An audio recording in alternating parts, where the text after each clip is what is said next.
The Time Machine by H.G. Wells. Chapter 1. The time traveler, for so it will be convenient to speak of him, was explaining a recounted matter to us. His grey eyes shone and twinkled, and his usually pale face was flourished and animated. The fire burned brightly, and the soft radiance of the incandescent light in the lilies of silver caught the bubbles that flashed and passed in our glasses. Our chairs, being his patients, embraced and caressed us rather than submitting to be sat upon, and there was that luxurious after-dinner atmosphere when thought roams gracefully free of the trammels of precision, and he put it to us in this way, marking the points with a lean forefinger as we sat and lazily admired his earnestness over this new paradox, as we thought it, and his fudency. You must follow me carefully. I shall have to controvert one or two ideas that are almost universally accepted. The geometry, for instance, they taught you at school is founded on a misconception. "Is not that rather a large thing to expect us to begin upon?" said Philby, an argumentative person with red hair. "I do not mean to ask you to accept anything without reasonable ground for it. You will soon admit as much as I need from you. You know, of course, that a mathematical line, a line of thickness nil, has no real existence. They taught you that. Neither has a mathematical plane. These things are mere abstractions." "That is all right," said the psychologist.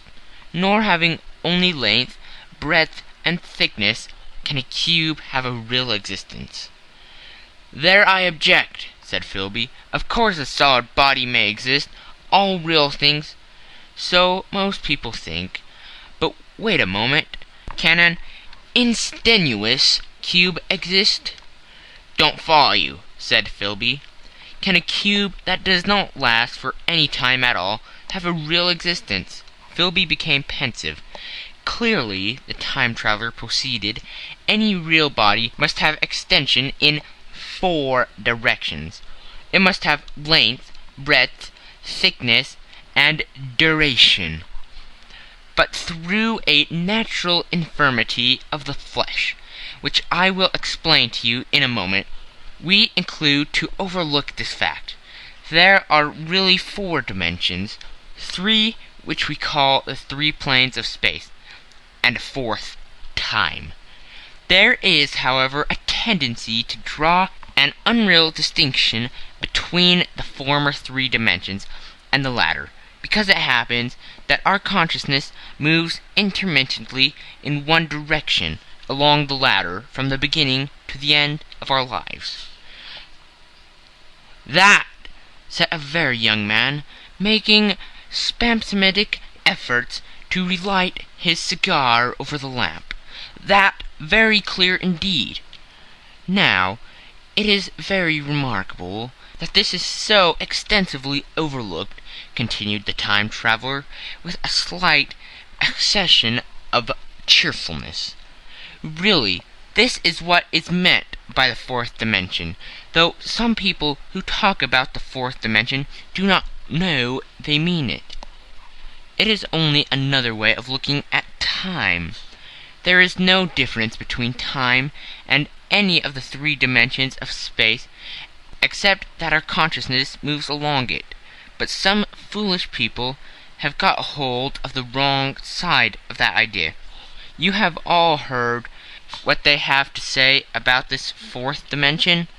"I have not," said the provincial mayor. "It is simply this, that space, as our mathematicians have it, is spoken of as having 3 dimensions, which one may call length, breadth, and thickness, and is always definitely by reference to 3 planes, each at right angles to the others.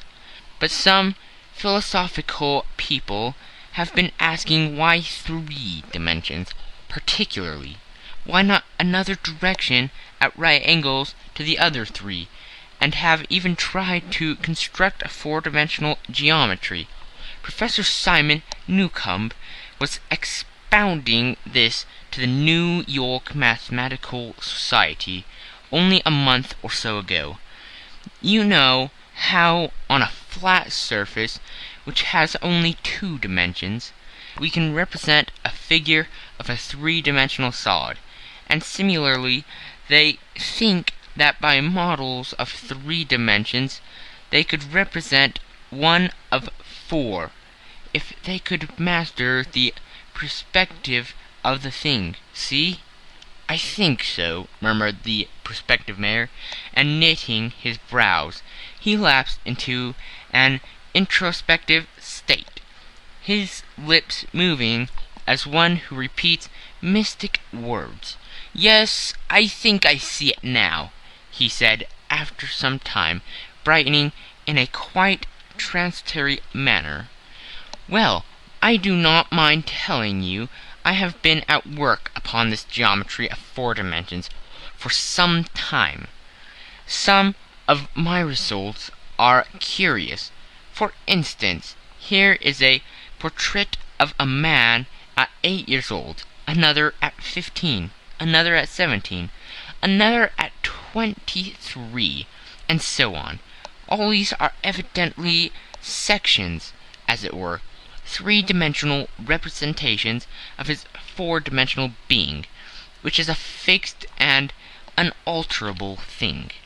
Scientific people, produced the time traveler, after the pause requiring for the proper assimilation of this, know very well that time is only a kind of space. Here is a popular scientific diagram, a weather record. This line I trace with my fingers shows the movement of the barometer. Yesterday it was so high. Yesterday night it fell. Then this morning it rose again, and so gently upward to here. Surely the mercury did not trace this line in any of the dimensions of space generally recognized, but surely it traced such a line, and that line, therefore, we must conclude, was along the time dimension. But, the medical man, staring hard at a coal in the fire, if time is really only a 4th dimension of space, why is it, and why has it always been, regarded as something different? And why cannot we move in time as we move about in the other dimensions of space? The time traveler smiled. Are you sure we can move freely in space? Right and left we can go, backward and forward, freely enough, and men have always done so, I admit.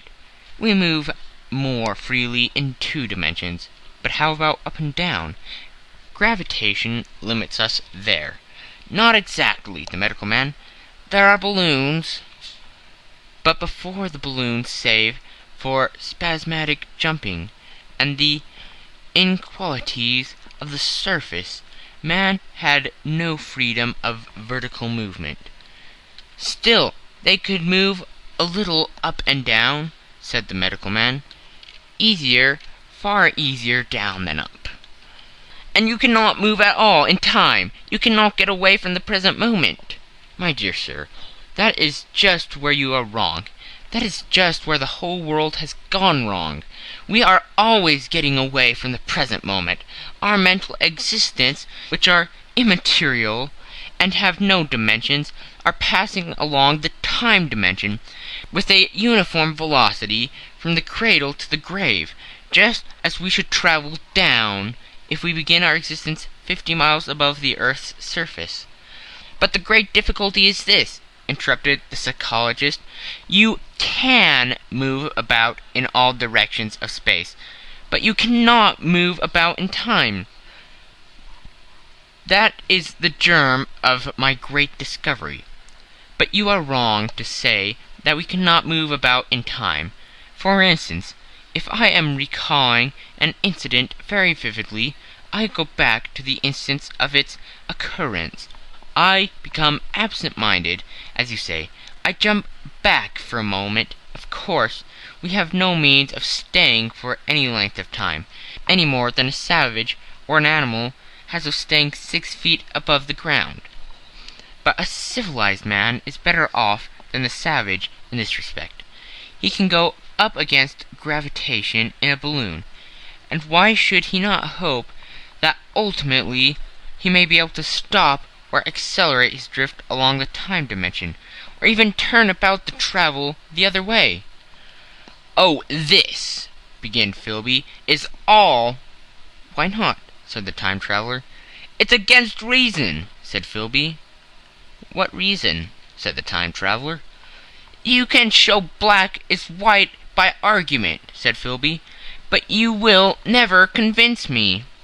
"Possibly not," said the time traveler, "but now you begin to see the object of my investigations into the geometry of 4 dimensions. Long ago I had a vague inkling of a machine—" "To travel through time?" exclaimed the very young man. "That shall travel indifferently in any direction of space and time, as the driver determines." Philby contented himself with laughter. "But I have experimental verification," said the time traveler. "It would be remarkably convinced for the historian," the psychologist suggested. "One might travel back and verify the accepted account of the Battle of Hastings, for instance." "Don't you think you would attract attention?" said the medical man. "Our ancestors had no great tolerance for anacronyms. One might get one's Greek from the very lips of Homer and Plato," the very young man thought, "in which case they would certainly plough you for the little go. The German scholars have improved Greek so much." "Then there's the future," said the very young man. "Just think! One might investigate all one's money, leave it to accumulate at interest, and hurry on ahead." "To discover a society," said I, "erected on a strictly communistic basis." "Of all the wild, extravagant theories—" began the psychologist. "Yes, so it seemed to me, and so I never talked of it until—" "Experimental verification!" cried I. "You're going to verify that—" "The experiment!" cried Philby, who was getting brain-weary. "Let's see your experiment anyhow," said the psychologist, "though it's all humbug, you know." The time traveler smiled round at us. Then, still smiling faintly, and with his hands deep in his trouser pockets, he walked slowly out of the room, and we heard his slippers shuffling down the long passage to his laboratory. The psychologist looked at us. "I wonder what he's got." "Some sleight-of-hand trick or other," said the medical man, and Philby tried to tell us about a conjurer he had seen at Burslem. But before he had finished his preface, the time traveler came back, and Philby's antidote collapsed. The thing the time traveler held in his hand was a glittering metallic framework, scarcely larger than a small clock, and very delicately made. There was ivory in it, and some transparent crystalline substances. And now I must be explicit, for this that follows, unless his explanation is to be accepted, is an absolutely unaccountable thing. He took one of the small octagonal tables that were scattered about the room, and set it in front of the fire, with 2 legs on the hearthrug. On this table he placed the mechanism. Then he drew up a chair and sat down. The only other object on the table was a small shaded lamp, the bright light of which fell upon the model. There were also perhaps a dozen candles about, 2 in brass candlesticks upon the mantel, and several in sconces, so that the room was brilliantly illuminated. I sat in a low armchair nearest the fire, and I drew this forward so as to be almost between the time traveler and the fireplace. Philby sat behind him, looking over his shoulder. The medical man and the provincial mayor watched him in profile from the right, the psychologist from the left. The very young man stood behind the psychologist. We were all on alert. It appears incredible to me that any kind of trick, however subtly conceived, and however adroitly done, could have been played upon us under these conditions. The time traveler looked at us, and then at the mechanism. "Well," said the psychologist. "This little affair," said the time traveler, resting his elbows upon the table and pressing his hands together above the apparatus, "is only a model. It is my plan for a machine to travel through time. You will notice that it looks singularly askew, and that there is an odd twinkling appearance about this bar, as though it was in some way unreal." He pointed to the part with his finger. "Also, here is one little white lever, and here is another." The medical man got up out of his chair and peered into the thing. "It's beautifully made," he said. "It took 2 years to make," retorted the time traveler. Then, when we have all imitated the action of the medical man, he said, "Now I want you clearly to understand that this lever, being pressed over, sends the machine gliding into the future, and this other reverses the motion. This saddle represents the seat of a time traveler. Presently I'm going to press the lever, and off the machine will go. It will vanish, pass into future time, and disappear. Have a good look at the thing. Look at the table too, and satisfy yourselves. There is no trickery. I don't want to waste this model, and then be told I'm a quack." There was a minute's pause, perhaps, and the psychologist seemed about to speak to me, but changed his mind. Then the time traveler put forth his finger towards the lever. "No," he said suddenly, "lend me your hand," and turned to the psychologist. He took that individual's hand in his own, and told him to put his forefinger, so that it was the psychologist himself who sent forth the model time machine on its interminable voyage. We all saw the lever turn. I am absolutely certain there was no trickery. There was a breath of wind, and the lamp flame jumped. One of the candles on the mantel was blown out, and the little machine suddenly swung around, became indistinct, was seen as a ghost for a second, perhaps, as an eddy of faintly glittering brass and ivory, and it was gone, vanished. Save for the lamp, the table was bare. Everyone was silent for a minute. Then Philby said he was damned. The psychologist recovered from his stupor, and suddenly looked under the table. At that the time traveler laughed cheerfully.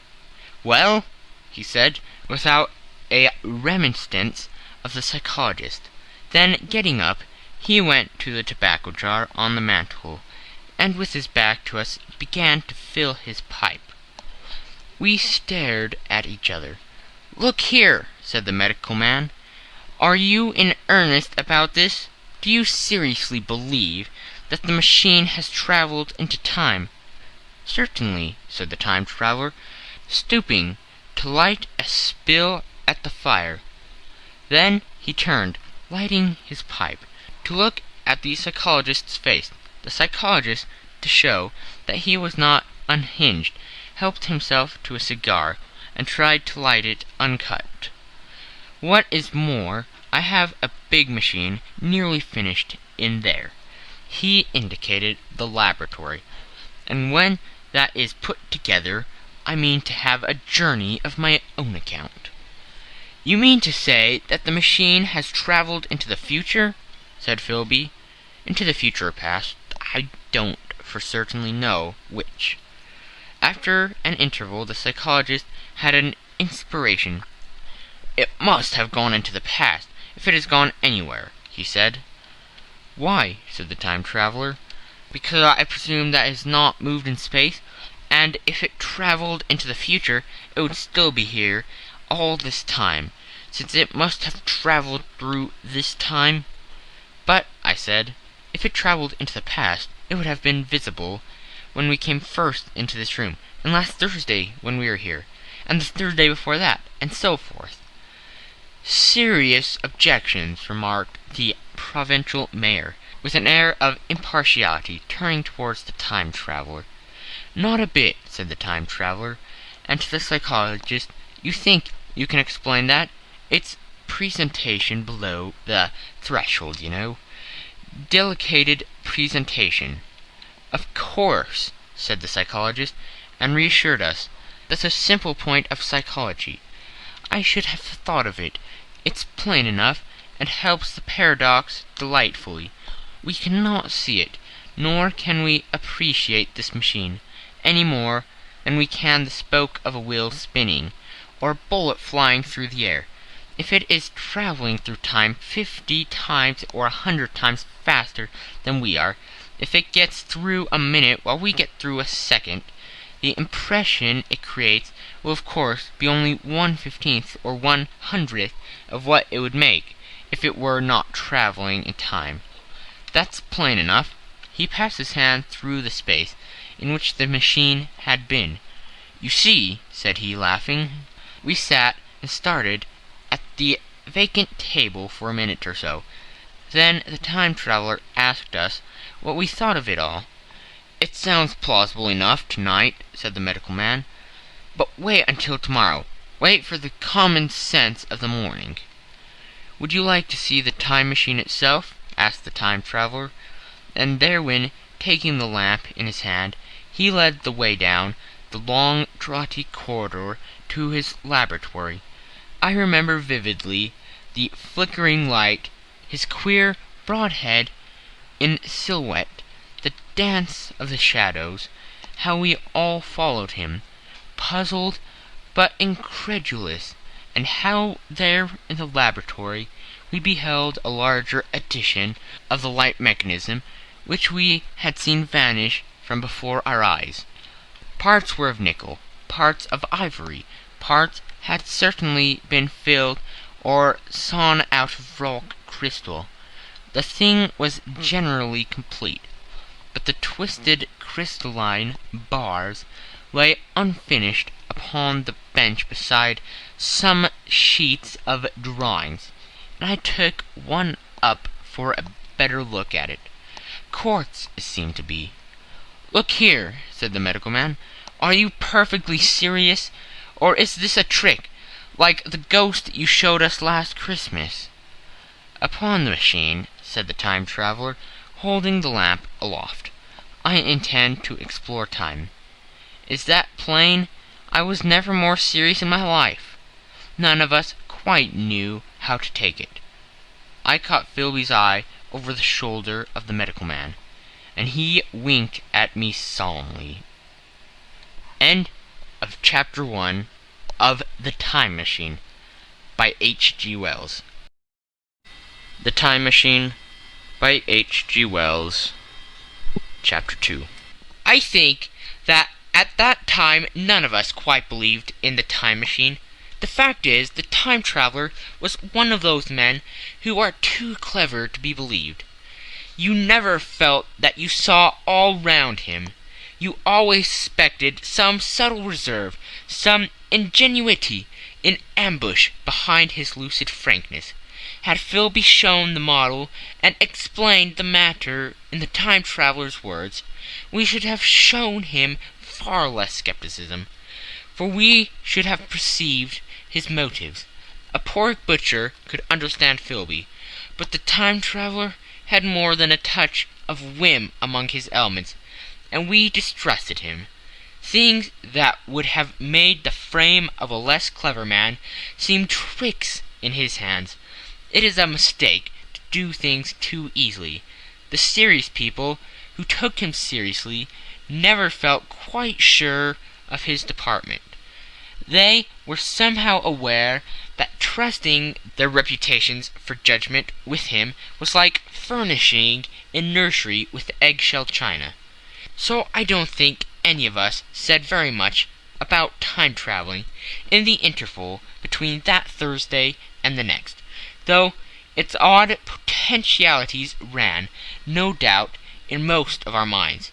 Its plausibility, that is, its practical incredibleness, the curious possibilities of anachronism and of utter confusion, is suggested. For my own part, I was particularly preoccupied with this trick of the model, that I remember discussing with the medical man whom I met on Friday at the Lineon. He said he had seen a similar thing at Tubing's, and laid considerable stress on the bellowing out of the candle, but how the trick was done he could not explain. The next Thursday I went again to Richmond. I suppose I was one of the time traveler's most constant guests, and arriving late, found 4 or 5 men already assembled in his drawing-room. The medical man was standing before the fire, with a sheet of paper in one hand and his watch in the other. I looked round for the time traveler, and "It's 7:30 now," said the medical man. "I suppose we'd better have dinner." "Where's—" said I, naming our host. "You've just come. It's rather odd. He's unavoidably detained. He asks me in this note to lead off with dinner at 7 if he's not back. Says he'll explain when he comes." "It seems a pity to let the dinner spoil," said the editor of the well-known delay paper, and thereupon the doctor rang the bell. The psychologist was the only person besides the doctor and myself who had attended the previous dinner.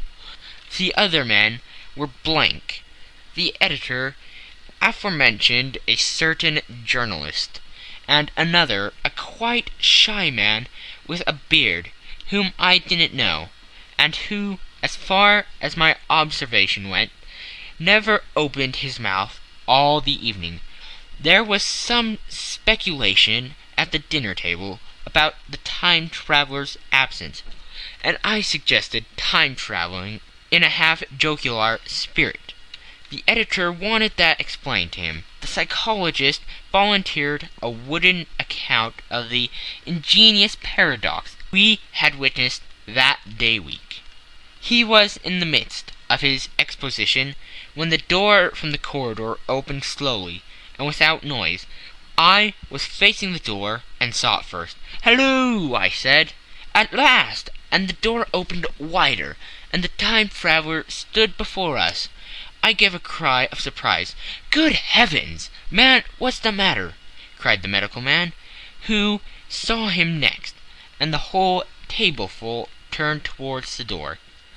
He was in an amazing plight. His coat was dusty and dirty, and smeared with green down the sleeves. His hair disordered, and, as it seemed to me, grayer, either with dust or dirt, because its color had actually faded. His face was ghastly pale. His chin had a brown cut on it, a cut half healed. His expression was haggard and drawn, as if by intense suffering. For a moment he hesitated in the doorway, as if he had been dazzled by the light. Then he came into the room. He walked with just such a limp as I have seen in foot-store tramps. We stared at him in silence, expecting him to speak. He said not a word, but came painfully to the table, and made a motion towards the wine. The editor filled a glass of champagne, and pushed it towards him. He drained it, and it seemed to do him good, for he looked round the table, and the ghost of his old smile flickered across his face. "What on earth have you been up to, man?" said the doctor. The time traveler did not seem to hear. "Don't let me disturb you," he said, with a certain flattery articulation. "I'm all right." He stopped, held out his glass for more, and took it off at a draught. "That's good," he said. His eyes grew brighter, and a faint color came into his cheeks.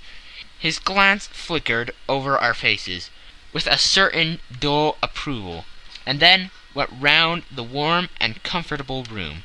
Then he spoke again, still, as it were, feeling his way among his words. "I'm going to wash and dress, and then I'll come down and explain things. Save me some of that mutton. I'm starving for a bit of meat." He looked across at the editor, who was a rare visitor, and hoped he was all right. The editor began a question. "Tell you presently," said the time traveler. "I'm funny, but I'll write in a minute." He put down his glass and walked towards the staircase door. Again I remarked his lameness and the soft padding sound of his footfall, and standing up in my place, I saw his feet as he went out. He had nothing on them but a pair of tattered, blood-stained socks. Then the door closed upon him. I had half a mind to follow, till I remembered how he detested any fuss about himself. For a minute, perhaps, my mind was wool-gathering. Then, remarkable behavior of an eminent scientist, I heard the editor say, thinking, after his wont, in headliness, and this brought my attention back to the bright dinner table.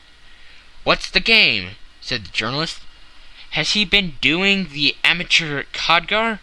I don't follow." I met the eye of the psychologist, and read my own interpretation in his face. I thought of the time traveler limping painfully upstairs. I don't think anyone else had noticed his lameness. The first to recover completely from the surprise was the medical man, who rang the bell. The time traveler hated to have servants waiting at dinner for a hot plate. At that the editor turned to his knife and fork with a grunt, and the silent man followed suit. The dinner was resumed. Conversation was exclamatory for a little while, with gaps of wonderment, and then the editor got fervent in his curiosity. "Does our friend ache out his modest and come with a crossing, or has he his Nebuchadnezzar phases?" he inquired. "I feel assured it's this business of the time machine," I said, and took up the psychologist's account of our previous meeting. The new guests were frankly incredulous. The editor raised objection. What was this time traveling? A man couldn't cover himself with dust by rolling in a paradox, could he? And then, as the idea came home to him, he resorted to caricature. Hadn't they any clothes brushes in the future? The journalist, too, wouldn't not believe at any price, and joined the editor in the easy work of heaping ridicule on the whole thing. They were both the new kind of journalist, very joyous, irreverent young men, our special correspondent in the Day After Tomorrow reports. The journalist was saying, or rather shouting, when the time traveler came back. He was dressed in ordinary evening clothes, and nothing save his haggard look remained of the change that had startled me. "I say," said the editor, hilarious, "these chaps here say you have been travelling into the middle of next week. Tell us all about the little Roseberry, will you? What will you take for the lot?" The time traveler came to the place reserved for him without a word. He smiled quietly in his old way. "Where's my mutton?" he said. "What a treat it is to stick for into meat again." "Story!" cried the editor. "Story be damned," said the time traveler. "I want something to eat. I won't say a word until I get some pepton into my arteries. Thanks. And the salt." "One word," said I. "Have you been time traveling?" "Yes," said the time traveler, with his mouth full, nodding his head. "I'd give a shilling a line for a verbatim note," said the editor. The time traveler pushed his glass toward the silent man and rang it with his fingernail. at which the silent man, who had been staring at his face, started convulsively and poured him wine. The rest of the dinner was uncomfortable. For my own part, sudden questions kept on rising to my lips, and I dare say it was the same with the others. The journalist tried to relieve the tension by telling anecdotes of Hetty Potter. The time traveler devoted his attention to his dinner, and displayed the appetite of a tramp. The medical man smoked a cigarette, and watched the time traveler through his eyelashes. The silent man seemed even more clumsy than usual, and drank champagne with regularity and determination out of sheer nervousness. At last the time traveler pushed his plate away and looked round us. "I suppose I must apologize," he said. "I was simply starving. I've had a most amazing time." He reached out his hand for a cigar. "Cut the end, but come into the smoking room. It's too long a story to tell over greasy plates." And ringing the bell in passing, he led the way into the adjoining room. "You have told Blank and Dash and Chose about the machine?" he said to me, leaning back in his easy-chair and naming the 3 new guests. "But the thing's a mere paradox," said the editor. "I can't argue tonight. I don't mind telling you the story, but I can't argue. I will," he went on, "tell you the story of what has happened to me, if you like. But you must refrain from interruptions. I want to tell it badly. Most of it will sound like lying. So be it. It's true, every word of it.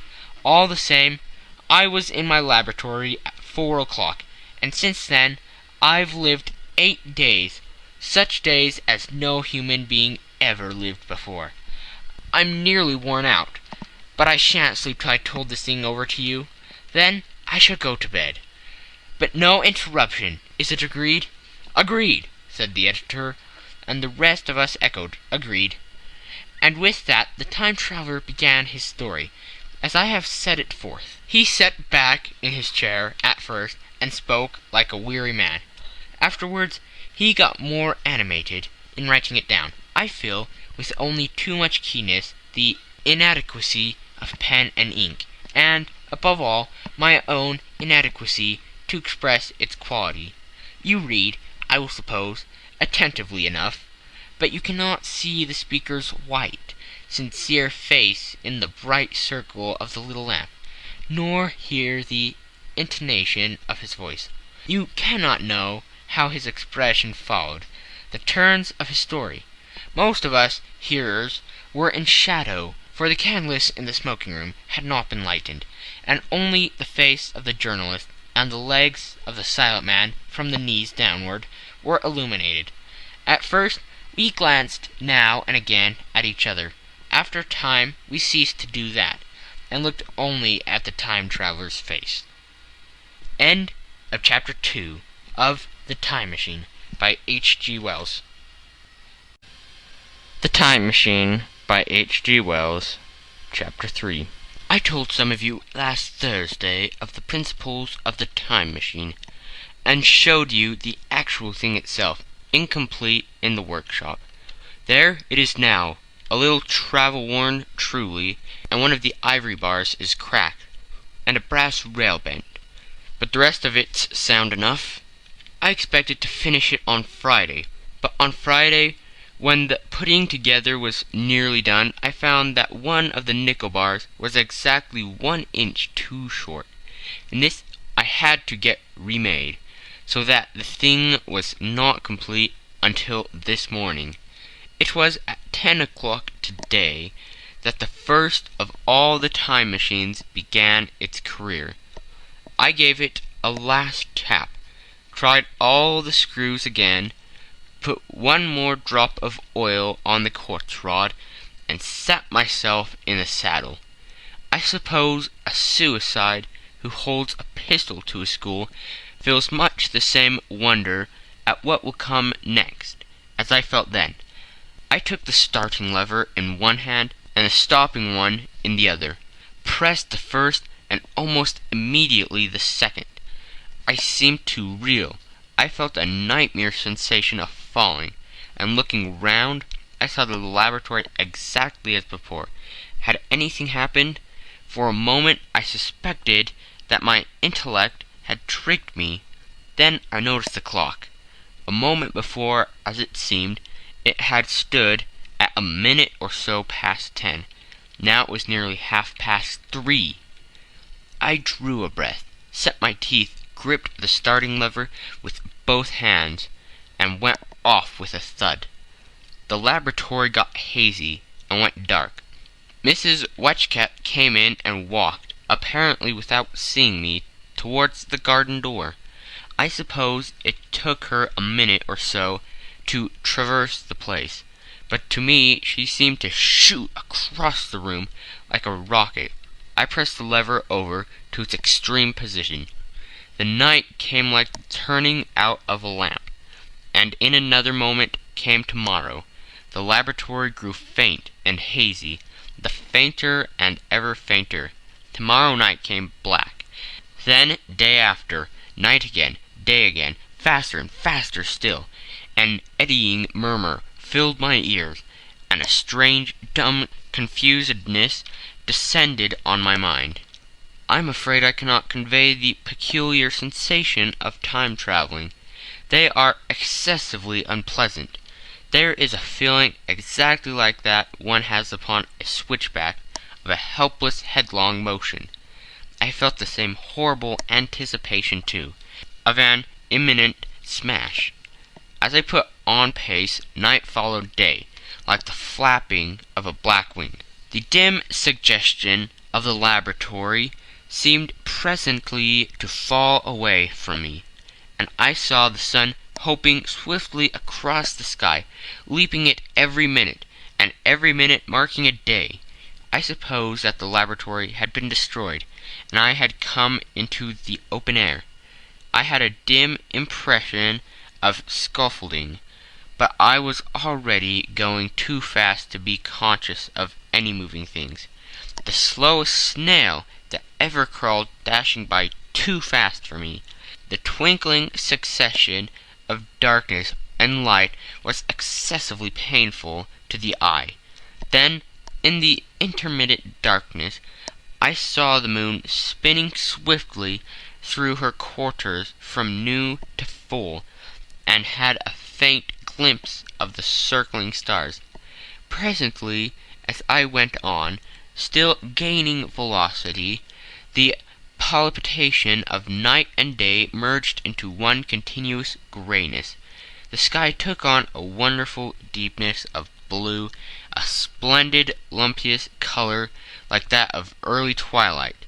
The jerking sun became a streak of fire, a brilliant arc in space, the moon a fainter fluctuating band, and I could see nothing of the stars, save now and then a brighter circle flickering in the blue. The landscape was misty and vague. I was still on the hillside upon which this house now stands, and the shoulder rose above me, grey and dim.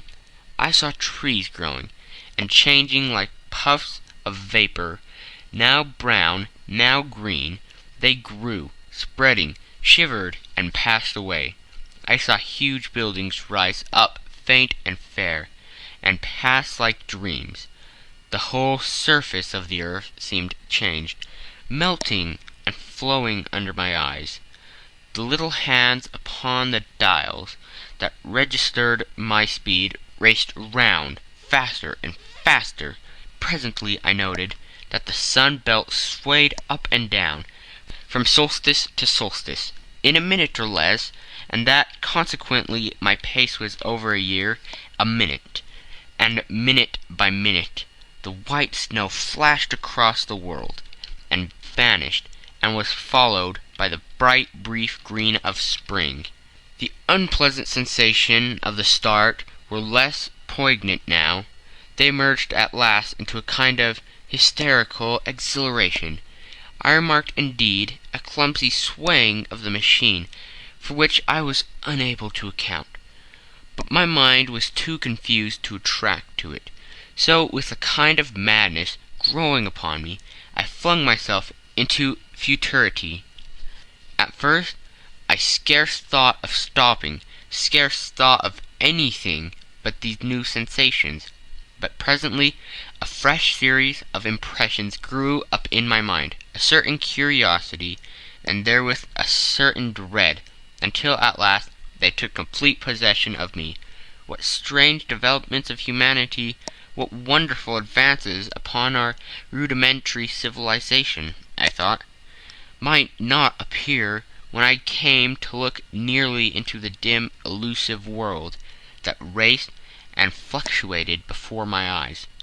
I saw great and splendid architecture rising about me, more massive than any buildings of our own time, and yet, as it seemed built of glimmer and mist, I saw a richer green flow upon the hillside, and remained there without any wintry intermission.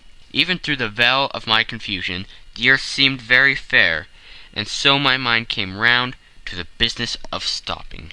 The peculiar risk lay in the possibility of my finding some substance in the space which I or the machine occupied. So long as I travelled at a high velocity through time, the scarcity mattered. I was, so to speak, attenuated, was slipping like a vapour through the interstices of intervening substances.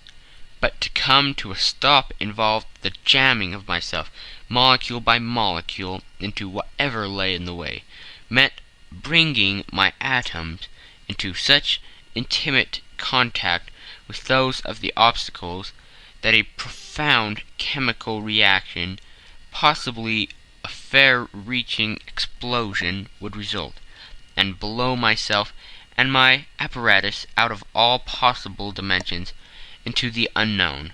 This possibility had occurred to me again and again while I was making the machine, but then I had cheerfully accepted it as an unavoidable risk, one of the risks a man has got to take. Now the risk was inevitable. I no longer saw it in the same cheerful light. The fact is that, insensibly, the absolute strangeness of everything, the sickly jarring and swaying of the machine, about all the feeling of the prolonged falling, had absolutely upset my nerve. I told myself that I could never stop, and with a gust of petulance resolved to stop forthwith. Like an impatient fool, I lugged over the lever, and incontinently the thing went reeling over, and I was flung headlong through the air. There was the sound of a clap of thunder in my ears. I may have been stunned for a moment. A pitiless hail was hissing round me, and I was sitting on soft turf in front of the overset machine. Everything still seemed grey, but presently I remarked that the confusion in my ears was gone. I looked round me. I was on what seemed to be a little lawn in a garden, surrounded by rhododendron bushes, and I noticed that their mauve and purple blossoms were dropping in a shower under the beating of the hailstones. The rebounding, dancing hail hung in a cloud over the machine, and drove along the ground like smoke.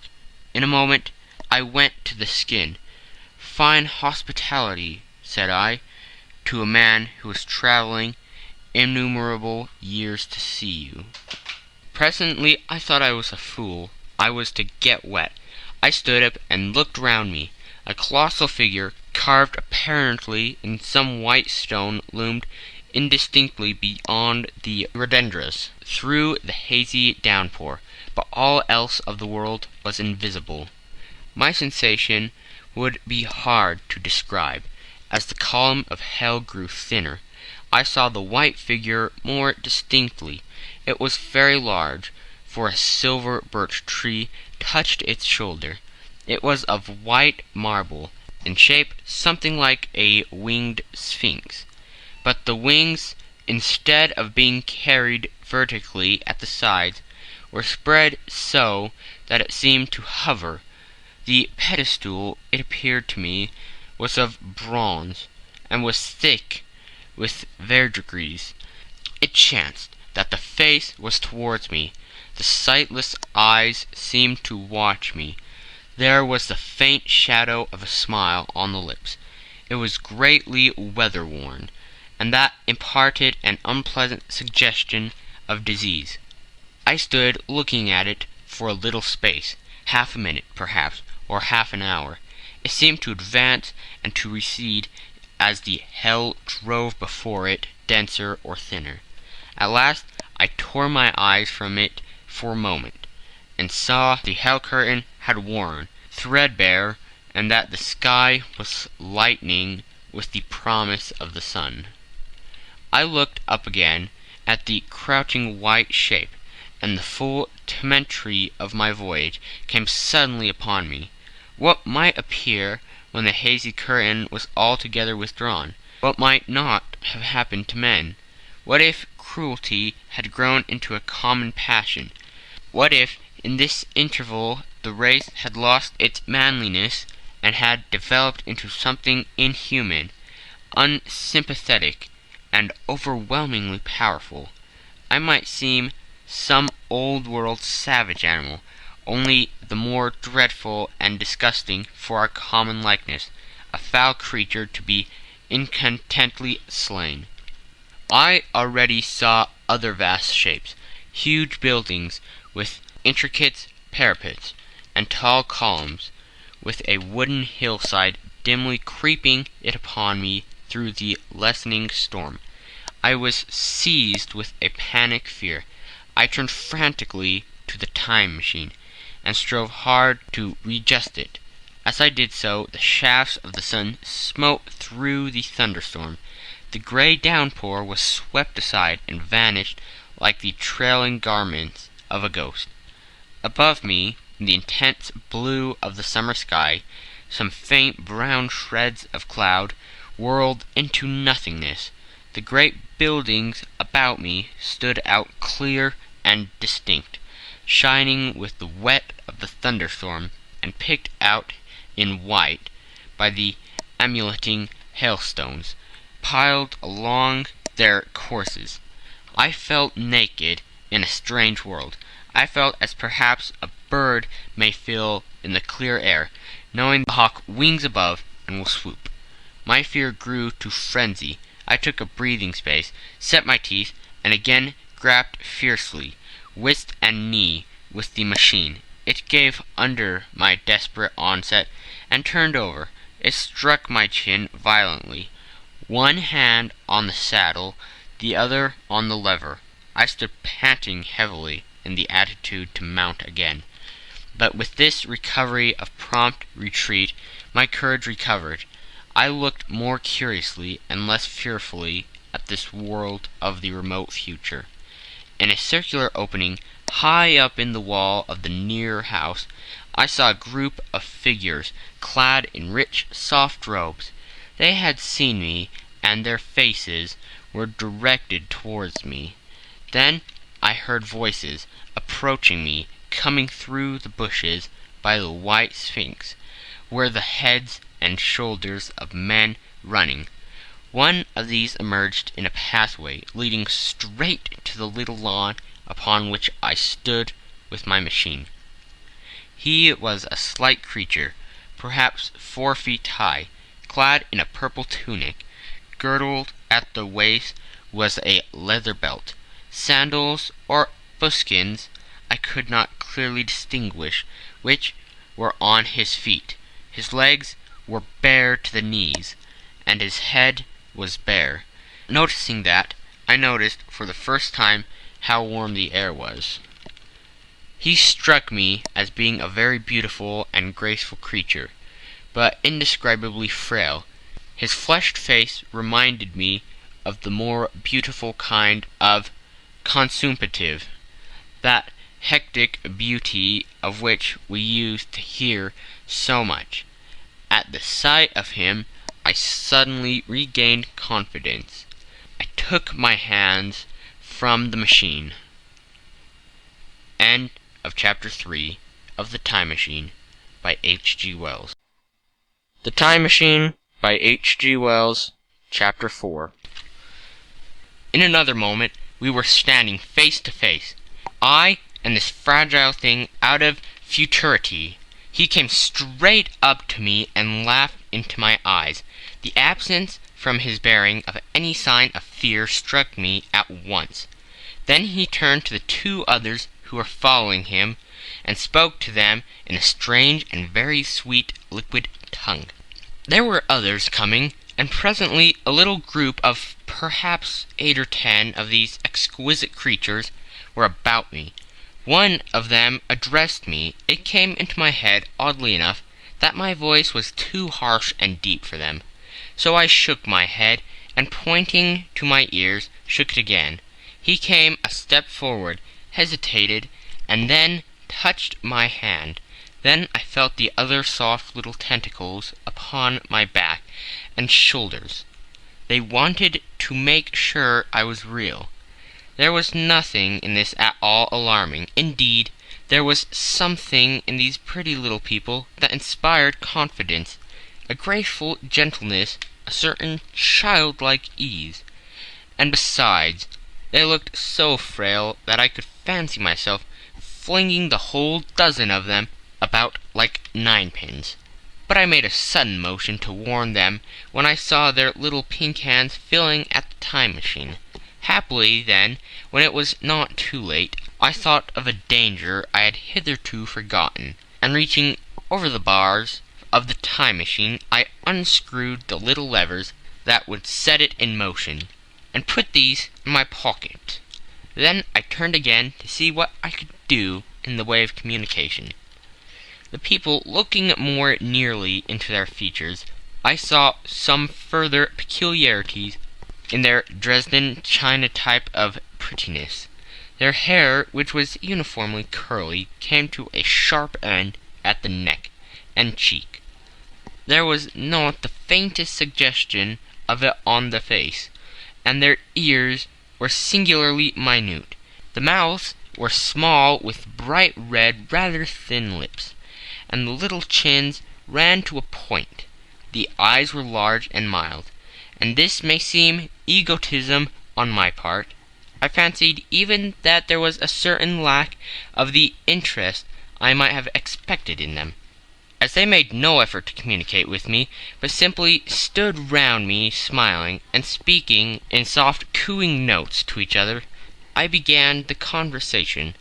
I pointed to the time machine and to myself, then hesitating for a moment how to express time, I pointed to the sun. At once, a quainty, pretty little figure in cheered purple and white followed my gesture, and then astonished me by imitating the sound of thunder. For a moment I was staggered, though the import of his gestures was plain enough. The question had come into my mind abruptly. Were these creatures fools? You may hardly understand how it took me. You see, I had always anticipated that the people of the year 800 and 2000 odd would be incredibly in front of us in knowledge, art, everything. Then one of them suddenly asked me a question that showed him to be on the intellectual level of one of our 5-year-old children. Asked me, in fact, if I had come from the sun in a thunderstorm. It let loose a judgment I had suspended upon their clothes, their frail light limbs and fragile features. A flow of disappointment rushed across my mind. For a moment I felt that I had built the time machine in vain. I nodded, pointed at the sun, and gave them such a vivid rendering of thunderclap as startled them. They all withdrew a pace or so and bowed. Then came one laughing towards me, carrying a chain of beautiful flowers altogether new to me, and put it about my neck. The idea was received with the melodious applause, and presently they were all running to and fro for flowers, and laughingly flinging them upon me until I was almost smothered with blossom. You who have never seen the like can scarcely imagine what delicate and wonderful flowers countless years of culture had created.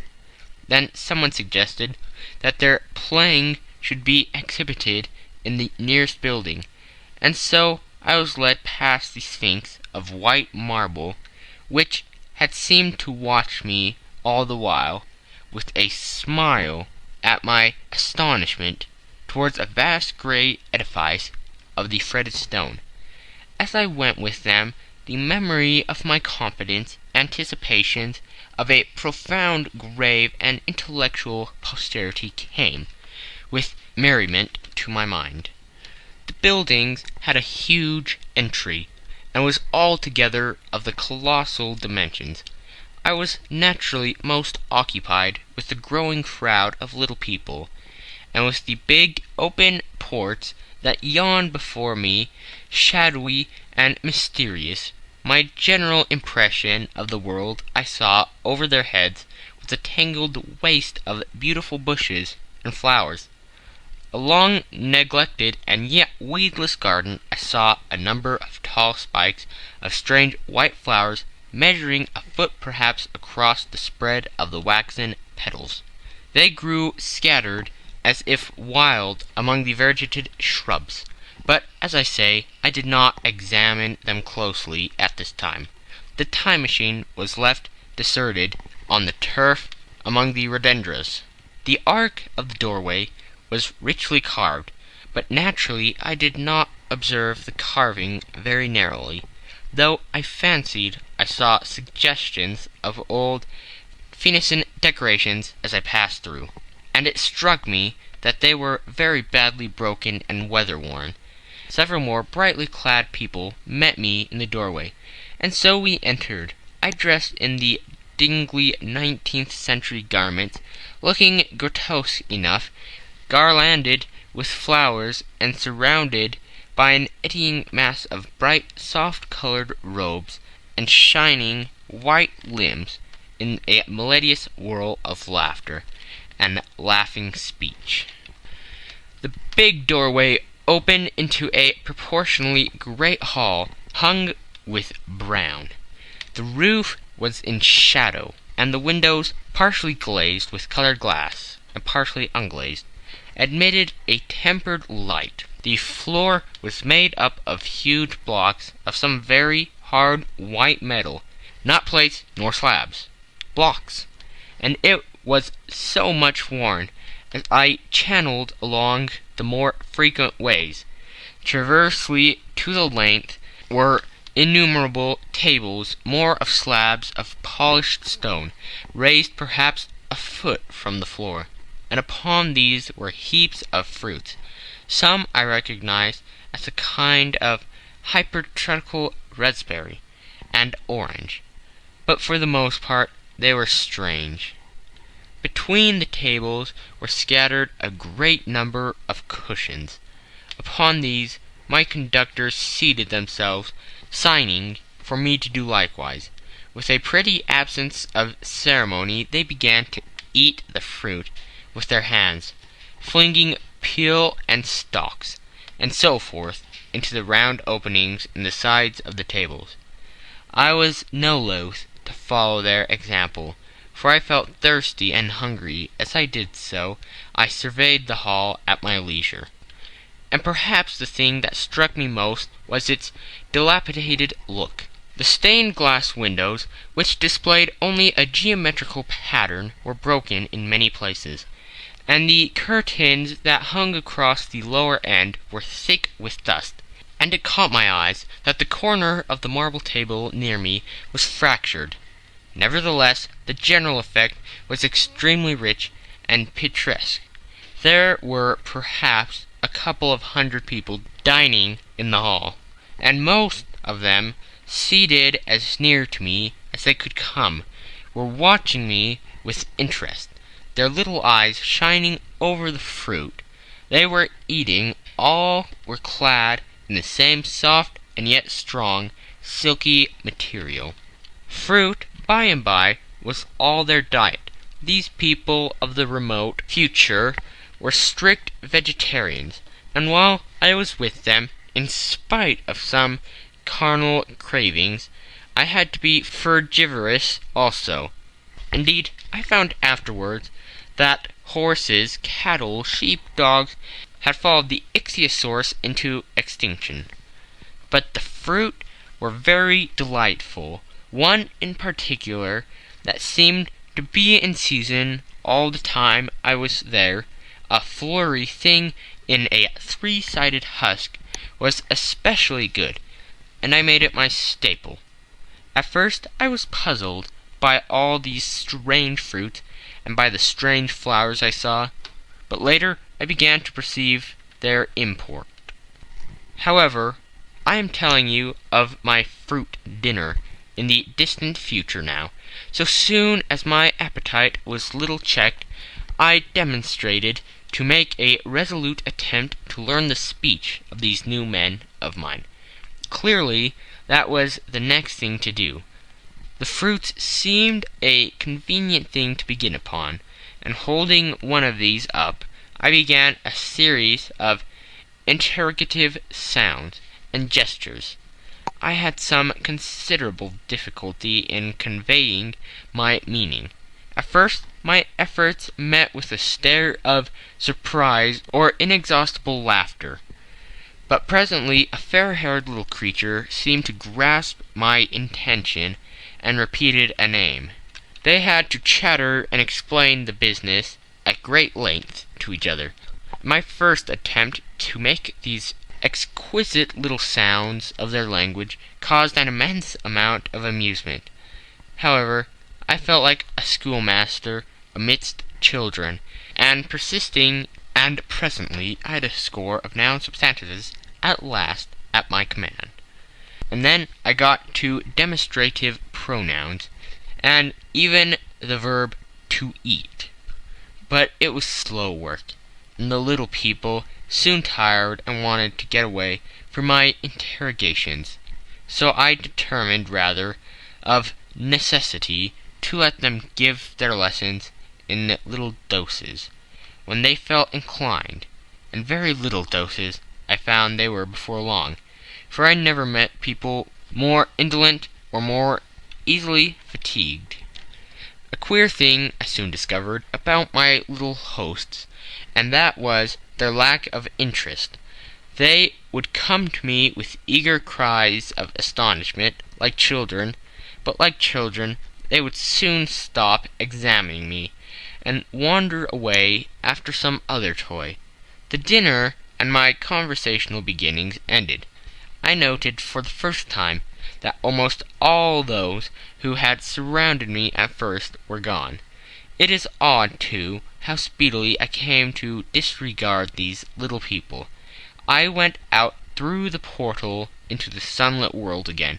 As soon as my hunger was satisfied, I was continually meeting more of these men of the future, who would follow me a little distance, chatter and laugh about me, and, having smiled and gesticulated in a friendly way, leaving me again to my own devices. The calm of evening was upon the world as I emerged from the great hall, and the scene was lit by the warm glow of the setting sun. At first things were very confusing. Everything was so entirely different from the world I had known, even the flowers. The big building I had left was situated on the slope of a broad river valley, but the Thames had shifted perhaps a mile from its present position. I resolved to mount to the summit of a crest, perhaps a mile and a half away, for which I could get a wider view of this our planet in the year 802,701 A.D. For that, I had explained, was the date the little dials of my machine recorded. As I walked, I was watching for every impression that could possibly help to explain the condition of ruinous splendor in which I found the world. For ruinous it was. A little way up the hill, for instance, was a great heap of granite, bound together by masses of aluminum, a vast labyrinth of precipitous walls, and crumpled heaps amidst which were thick heaps of very beautiful pagoda-like plants, nettled possibly, but wonderfully tinted with brown about the leaves, and incapable of stinging. It was evidently the derelict remains of some vast structure, to what end built I could not determine. It was here that I was destined, at a later date, to have a very strange experience, the first intimation of a still stranger discovery. But of that I will speak in its proper place. Looking round with a sudden thought from a terrace on which I rested for a while, I realized that there was no small houses to be seen. Apparently the single house, and possibly even the household, had vanished. Here and there among the greenery were place-like buildings, but the house and the cottage, which form such characteristic features of our own English landscape, had disappeared. Communism, said I to myself, and on the heels of that came another thought. I looked at that half-dozen little figures that were following me. Then, in a flash, I perceived that all had the same form of costume, the same soft, hairless visage, and the same girlish rotundity of limb. It may seem strange, perhaps, that I had not noticed this before, but everything was so strange. Now I saw the fact plainly enough, in costume and in all the differences of texture and bearing that now mark off the sexes from each other. These people of the future were alike, and the children seemed to my eyes to be but the miniatures of their parents. I judged then that the children of that time were extremely precious, physically at least, and I found afterwards abundant verification of my opinion. Seeing the ease and security in which these people were living, I felt that this close resemblance of the sexes was after all what one would expect, for the strength of a man and the softness of a woman, the institution of the family, and the differentiations of occupations are more militant necessities of an age of physical force, where population is balanced and abundant. Much childbearing becomes an evil rather than a blessing to the state, where violence comes but rarely and offspring are secure. There is less necessity, indeed, there is no necessity for an efficient family, and the specialization of the sexes, where reference to their children's needs disappears. We see some beginning of this even in our own time, and in this future age it was complete. This, I must remind you, was my speculation at the time. Later, I was appreciate how far it fell short of the reality. While I was musing upon these things, my attention was attracted by a pretty little structure, like a well under a cupola. I thought in a transitory way of the oddness of wells still existing, and then resumed the thread of my speculations. There were no large buildings towards the top of the hill, and as my walking powers were evidently miraculous, I was presently left alone for the first time, with a strange sense of freedom and adventure. I pushed on up to the crest. There I found a seat of some yellow metal that I did not recognize, corroded in places with a kind of pinkish rust, and half smothered in soft mass. The armrest cast and filled into the resemblance of griffins' heads. I sat down on it, and I surveyed the broad view of our old world under the sunset of that long day. It was as sweet and fair a view as I have ever seen. The sun had already gone below the horizon, and the west was flaming gold, touched with some horizontal bars of purple, and crimson. Below was the valley of Thames, in which the river lay like a band of burnished steel. I have already spoken of the great places dotted about among the vegetated greenery, some in ruins, and some still occupied. Here and there rose a white or silvery figure in the waste gardens of the earth. Here and there came the sharp vertical line of some cupola or obelisk. There were no hedges, no signs of proprietary rights, no evidence of agriculture. The whole earth had become a garden.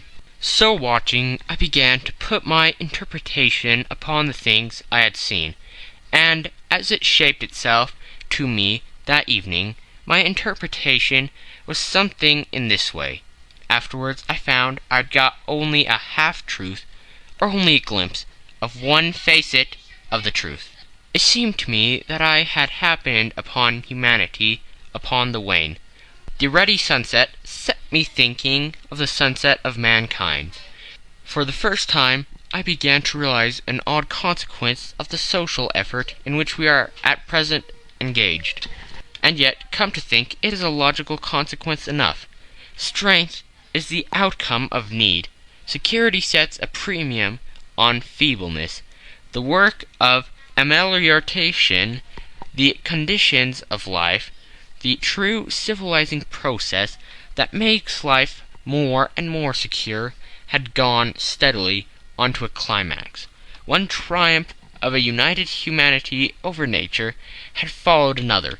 Things that are now mere dreams had become projects deliberately put in hands and carried forward, and the harvest was what I saw.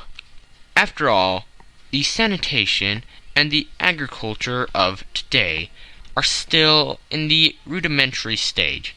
The science of our time has attacked but a little department of the field of human disease, but even so it spreads its operations very steadily and persistently. Our agriculture and horticulture destroy a weed just here and there, and cultivate perhaps a score or so of wholesome plants, leaving the greater number to fight out a balance as they can. We improve our favorite plants and animals, and how few they are. Gradually, by selective breeding, now a new and better peach, now a speedless grape, now a sweeter and larger flower, now a more convenient breed of cattle. We improve them gradually, because our ideals are vague and tentative, and our knowledge is very limited, because nature, too, is shy and slow in our clumsy hands. Some day all this will be better organized, and still better. That is the drift of the current in spite of the eddies. The whole world will be intelligent, educated, and cooperating. Things will move faster and faster towards the subjection of nature. In the end, wisely and carefully, we shall readjust the balance of animal and vegetable life to suit our human needs. This adjustment, I say, must have been done, and done well. Done, indeed, for all time, in the space of time across which my machine had leaped. The air was free from gnats, the earth from weeds or fungi. Everywhere were fruits and sweet and delightful flowers.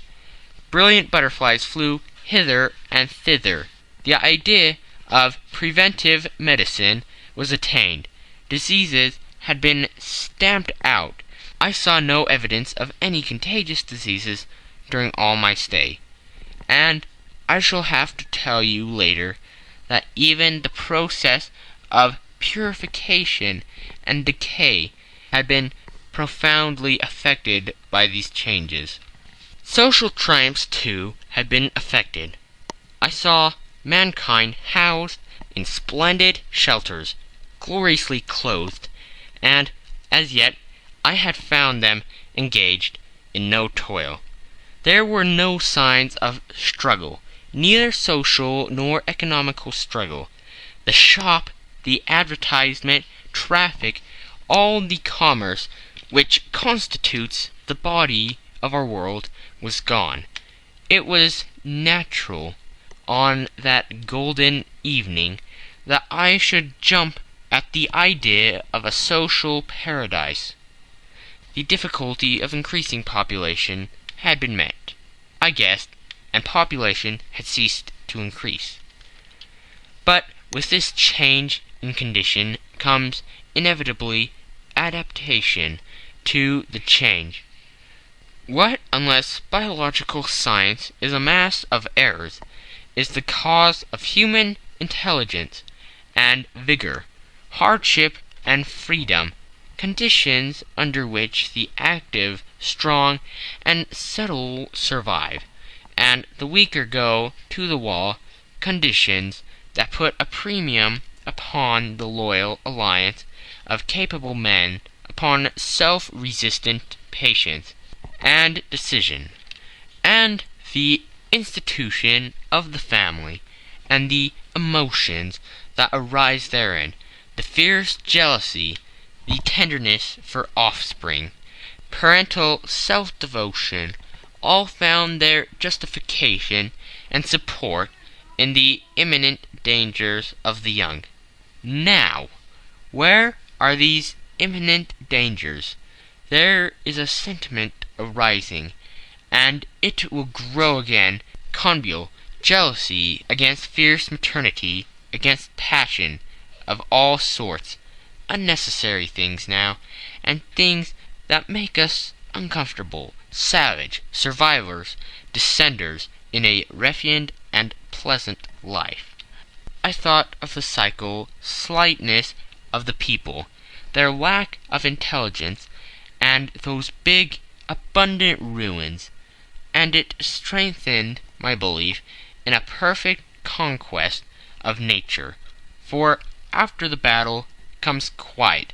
Humanity had been strong, energetic, and intelligent, and had used all its abundant vitality to alter the conditions under which it lived. And now came the reaction of the altered conditions.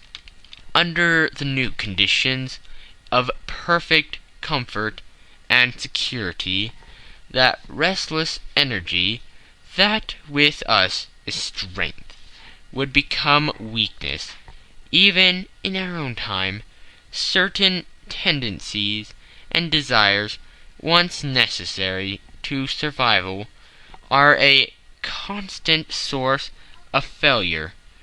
Physical courage and the love of battle, for instance, are no great help, may even be hindrances to a civilized man, and in a state of physical balance and security power, intelligence as well as physical, would be out of place.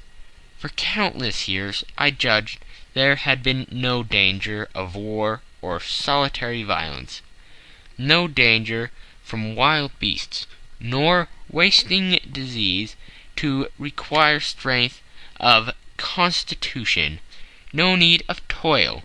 For such a life, what we should call the weak are used as well equipped as the strong, are indeed no longer weak. Better equipped indeed they are, for the strong would be fretted by an energy for which there was no outlet. No doubt the exquisite beauty of the buildings I saw was the outcome of the last surgings of the now purposeless energy of mankind before it settled down into perfect harmony with the conditions under which it lived. The flourish of that triumph which began the last great peace, this has ever been the fate of energy in security. It takes to art and to erraticism, and then came languor and decay. Even this artistic impetus would at least die away, had almost died in the time I saw, to adorn themselves with flowers, to dance, to sing in the sunlight. So much was left of the artistic spirit, and no more. Even that would fade in the end into a contented inactivity. We are kept keen on the grindstone of pain and necessity, and it seemed to me that here was the hateful grindstone broken at last. As I stood there in the gathering dark, I thought that in this simple explanation I had mastered the problem of the world, mastered the whole secret of these delicious people, possibly the checks they had devised for the increase of population had succeeded too well, and their numbers had rather diminished than kept stationary. That would account for the abundant ruins. Very simple was my explanation, and plausible enough, as most wrong theories are. End of Chapter 4 of The Time Machine by H.G. Wells. The Time Machine by H.G. Wells. Chapter 5. As I stood there musing over this too perfect triumph of man, the full moon, yellow and gibbous, came up out of an overflow of silver light in the northeast. The bright little figures ceased to move about below. A noiseless owl flitted by, and I shivered with the chill of the night. I determined to descend and find where I could sleep. I looked for the building I knew. Then my eye traveled along the figure of the white sphinx upon the pedestal of bronze, growing distinct as the light of the rising moon grew brighter. I could see the silver birch against it. There was the tangle of rhododendron bushes, black in the pale light, and there was the little lawn. I looked at the lawn again. A queer doubt chilled my complacency. No, said I stoutly to myself, that was not the lawn. But it was the lawn, for the white, leprous face of the Sphinx was towards it. Can you imagine what I felt as this conviction came home to me? But you cannot. The time machine was gone. At once, like a lash across the face, came the possibility of losing my own age, of being left helpless in this strange new world. The bare thought of it was an actual physical sensation. I could feel it grip me at the throat and stop my breathing. In another moment I was in a passion of fear, and running with great leaping strides down the slope. Once I fell headlong and cut my face. I lost no time in staunching the blood, but jumped up and ran on, with a warm trickle down my cheek and chin. All the time I ran I was saying to myself, they may have moved it a little, pushed it under the bushes out of the way. Nevertheless I ran with all my might, all the time, with the certainty that sometimes comes with excessive dread. I knew that such assurance was folly, knew instinctively that the machine was removed out of my reach. My breath came with pain. I suppose I covered the whole distance from the hill crest to the little lawn, 2 miles perhaps, in 10 minutes. And I am not a young man. I cursed aloud as I ran, at my confident folly in leaving the machine, wasting a good breath thereby. I cried aloud, and none answered. Not a creature seemed to be stirring in that moonlit world. When I reached the lawn, my worst fears were realized. Not a trace of the thing was to be seen. I felt faint and cold when I faced the empty space among the black tangle of bushes. I ran round it furiously, as if the thing might be hidden in a corner, and then stopped abruptly, with my hands clutching my hair. Above me towered the Sphinx, upon the bronze pedestal, white, shining, leprous, in the light of the rising moon. It seemed to smile in mockery of my dismay. I might have consoled myself by imagining the little people had put the mechanism in some shelter for me, had I not felt assured of their physical and intellectual inadequacy. That is what dismayed me. The sense of some hitherto unsuspected power, through whose intervention my invention had vanished. Yet for one thing I felt assured. Unless some other age had produced its exact duplicate, the machine could not have moved in time. The attachment of the levers, I will show you the method later, prevented anyone from tampering with it in that way when they were removed. It had moved, and was hid only in space. But then, where could it be? I think I must have had a kind of frenzy. I remember running violently in and out among the moonlit bushes all round the Sphinx, and startling some white animal that in the dim light I took for a small deer. I remember, too, late that night, beating the bushes with my clenched fist until my knuckles were gashed and bleeding from the broken twigs. Then, sobbing and raving in my anguish of mind, I went down to the great building of stone. The big hall was dark, silent, and deserted. I slipped on the uneven floor and fell over one of the malachite tables, almost breaking my shin. I lit a match and went on past the dusty curtains of which I have told you. There I found a second great hall covered with cushions upon which perhaps a score or so of the little people were sleeping.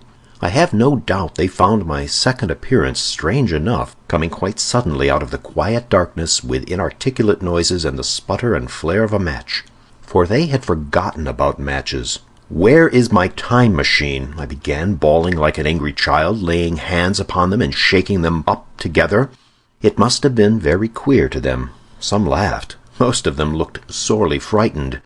When I saw them standing round me, it came into my head that I was doing as foolish a thing as it was possible for me to do under the circumstances, in trying to revive the sensation of fear. For reasoning from their daylight behavior, I thought that fear must be forgotten.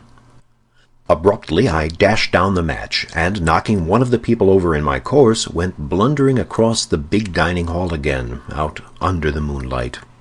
I heard cries of terror and their little feet running and stumbling this way and that. I do not remember all I did as the moon crept up in the sky.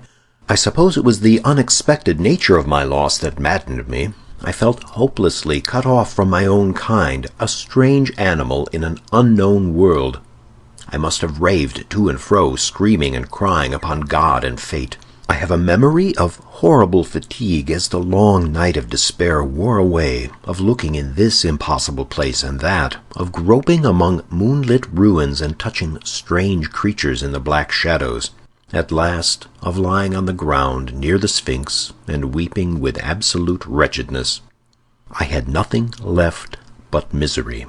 Then I slept, and when I woke again it was full day, and a couple of sparrows were hopping round me on the turf within reach of my arm.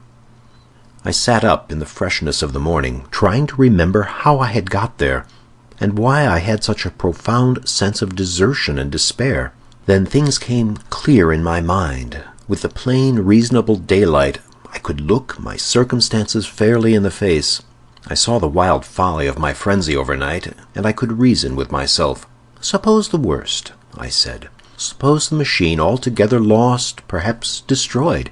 It behooves me to be calm and patient, to learn the way of the people, to get a clear idea of the method of my loss, and the means of getting materials and tools, so that in the end, perhaps, I may make another.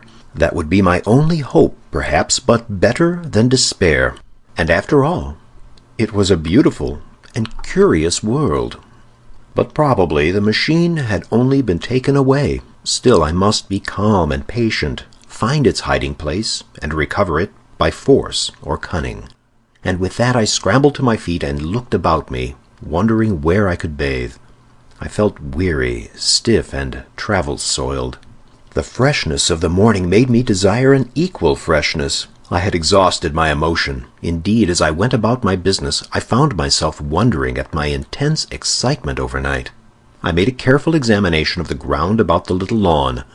I wasted some time in futile questionings, conveyed as well as I was able to such of the little people as came by.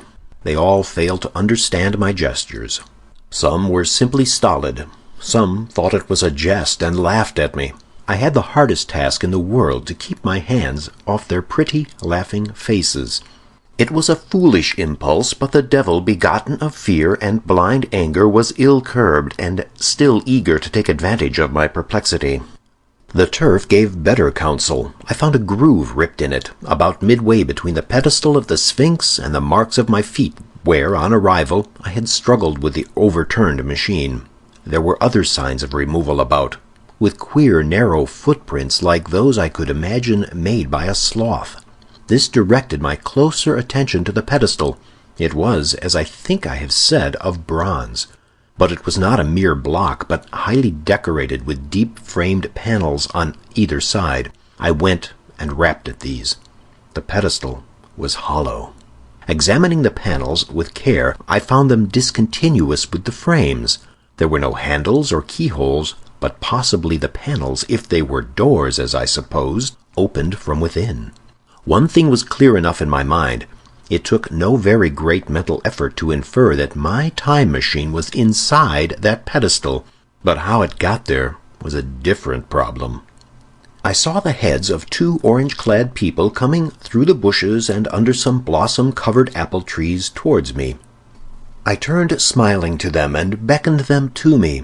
They came, and then, pointing to the bronze pedestal, I tried to intimate my wish to open it. But at my first gesture towards this, they behaved very oddly. I don't know how to convey their expression to you. Suppose you were to use a grossly improper gesture to a delicate-minded woman. It is how she would look. They went off as if they had received the last possible insult. I tried a sweet-looking little chap in white next, with exactly the same result. Somehow his manner made me feel ashamed of myself. But as you know, I wanted the time machine, and I tried him once more. As he turned off like the others, my temper got the better of me. In 3 strides I was after him, had him by the loose part of his robe round the neck, and began dragging him towards the Sphinx. Then I saw the horror and repugnance of his face, and all of a sudden I let him go. But I was not beaten yet. I banged with my fist at the bronze panels. I thought I heard something stir inside. To be explicit, I thought I heard a sound like a chuckle, but I must have been mistaken. Then I got a big pebble from the river, and came and hammered till I had flattened a coil in the decorations, and the verdigris came off in powdery flakes. The delicate little people must have heard me hammering in gusty outbreaks a mile away on either hand, but nothing came of it. I saw a crowd of them upon the slopes looking furtively at me. At last, hot and tired, I sat down to watch the place. But I was too restless to watch long. I am too occidental for a long vigil. I could work at a problem for years, but to wait inactive for 24 hours, that is another matter. I got up after a time, and began walking aimlessly through the bushes towards the hill again. "Patience," I said to myself. "If you want your machine again, you must leave that Sphinx alone. If they mean to take your machine away, it's little good your wrecking their bronze panels. And if they don't, you will get it back as soon as you can ask for it. To sit among all those unknown things before a puzzle like that is hopeless. That way lies monomania. Face this world. Learn its ways. Watch it. Be careful of too hasty guesses at its meaning. In the end, you will find clues to it all." Then suddenly the humor of the situation came into my mind. The thought of the years I had spent in study and toil to get into the future age, and now my passion of anxiety to get out of it. I had made myself the most complicated and the most hopeless trap that ever a man devised. Although it was at my own expense, I could not help myself. I laughed aloud. Going through the big palace, it seemed to me that the little people avoided me. It may have been my fancy, or it may have had something to do with my hammering at the gates of bronze, yet I felt tolerably sure of the avoidance. I was careful, however, to show no concern and to abstain from any pursuit of them, and in the course of a day or two things got back to the old footing. I made what progress I could in the language, and in addition I pushed my explorations here and there.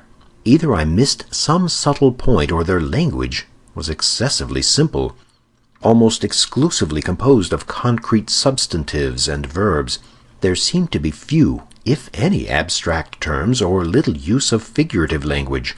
Their sentences were usually simple and of 2 words, and I failed to convey or understand any but the simplest propositions. I determined to put the thought of my time machine and the mystery of the bronze doors under the Sphinx as much as possible in a corner of memory, until my growing knowledge would lead me back to them in a natural way.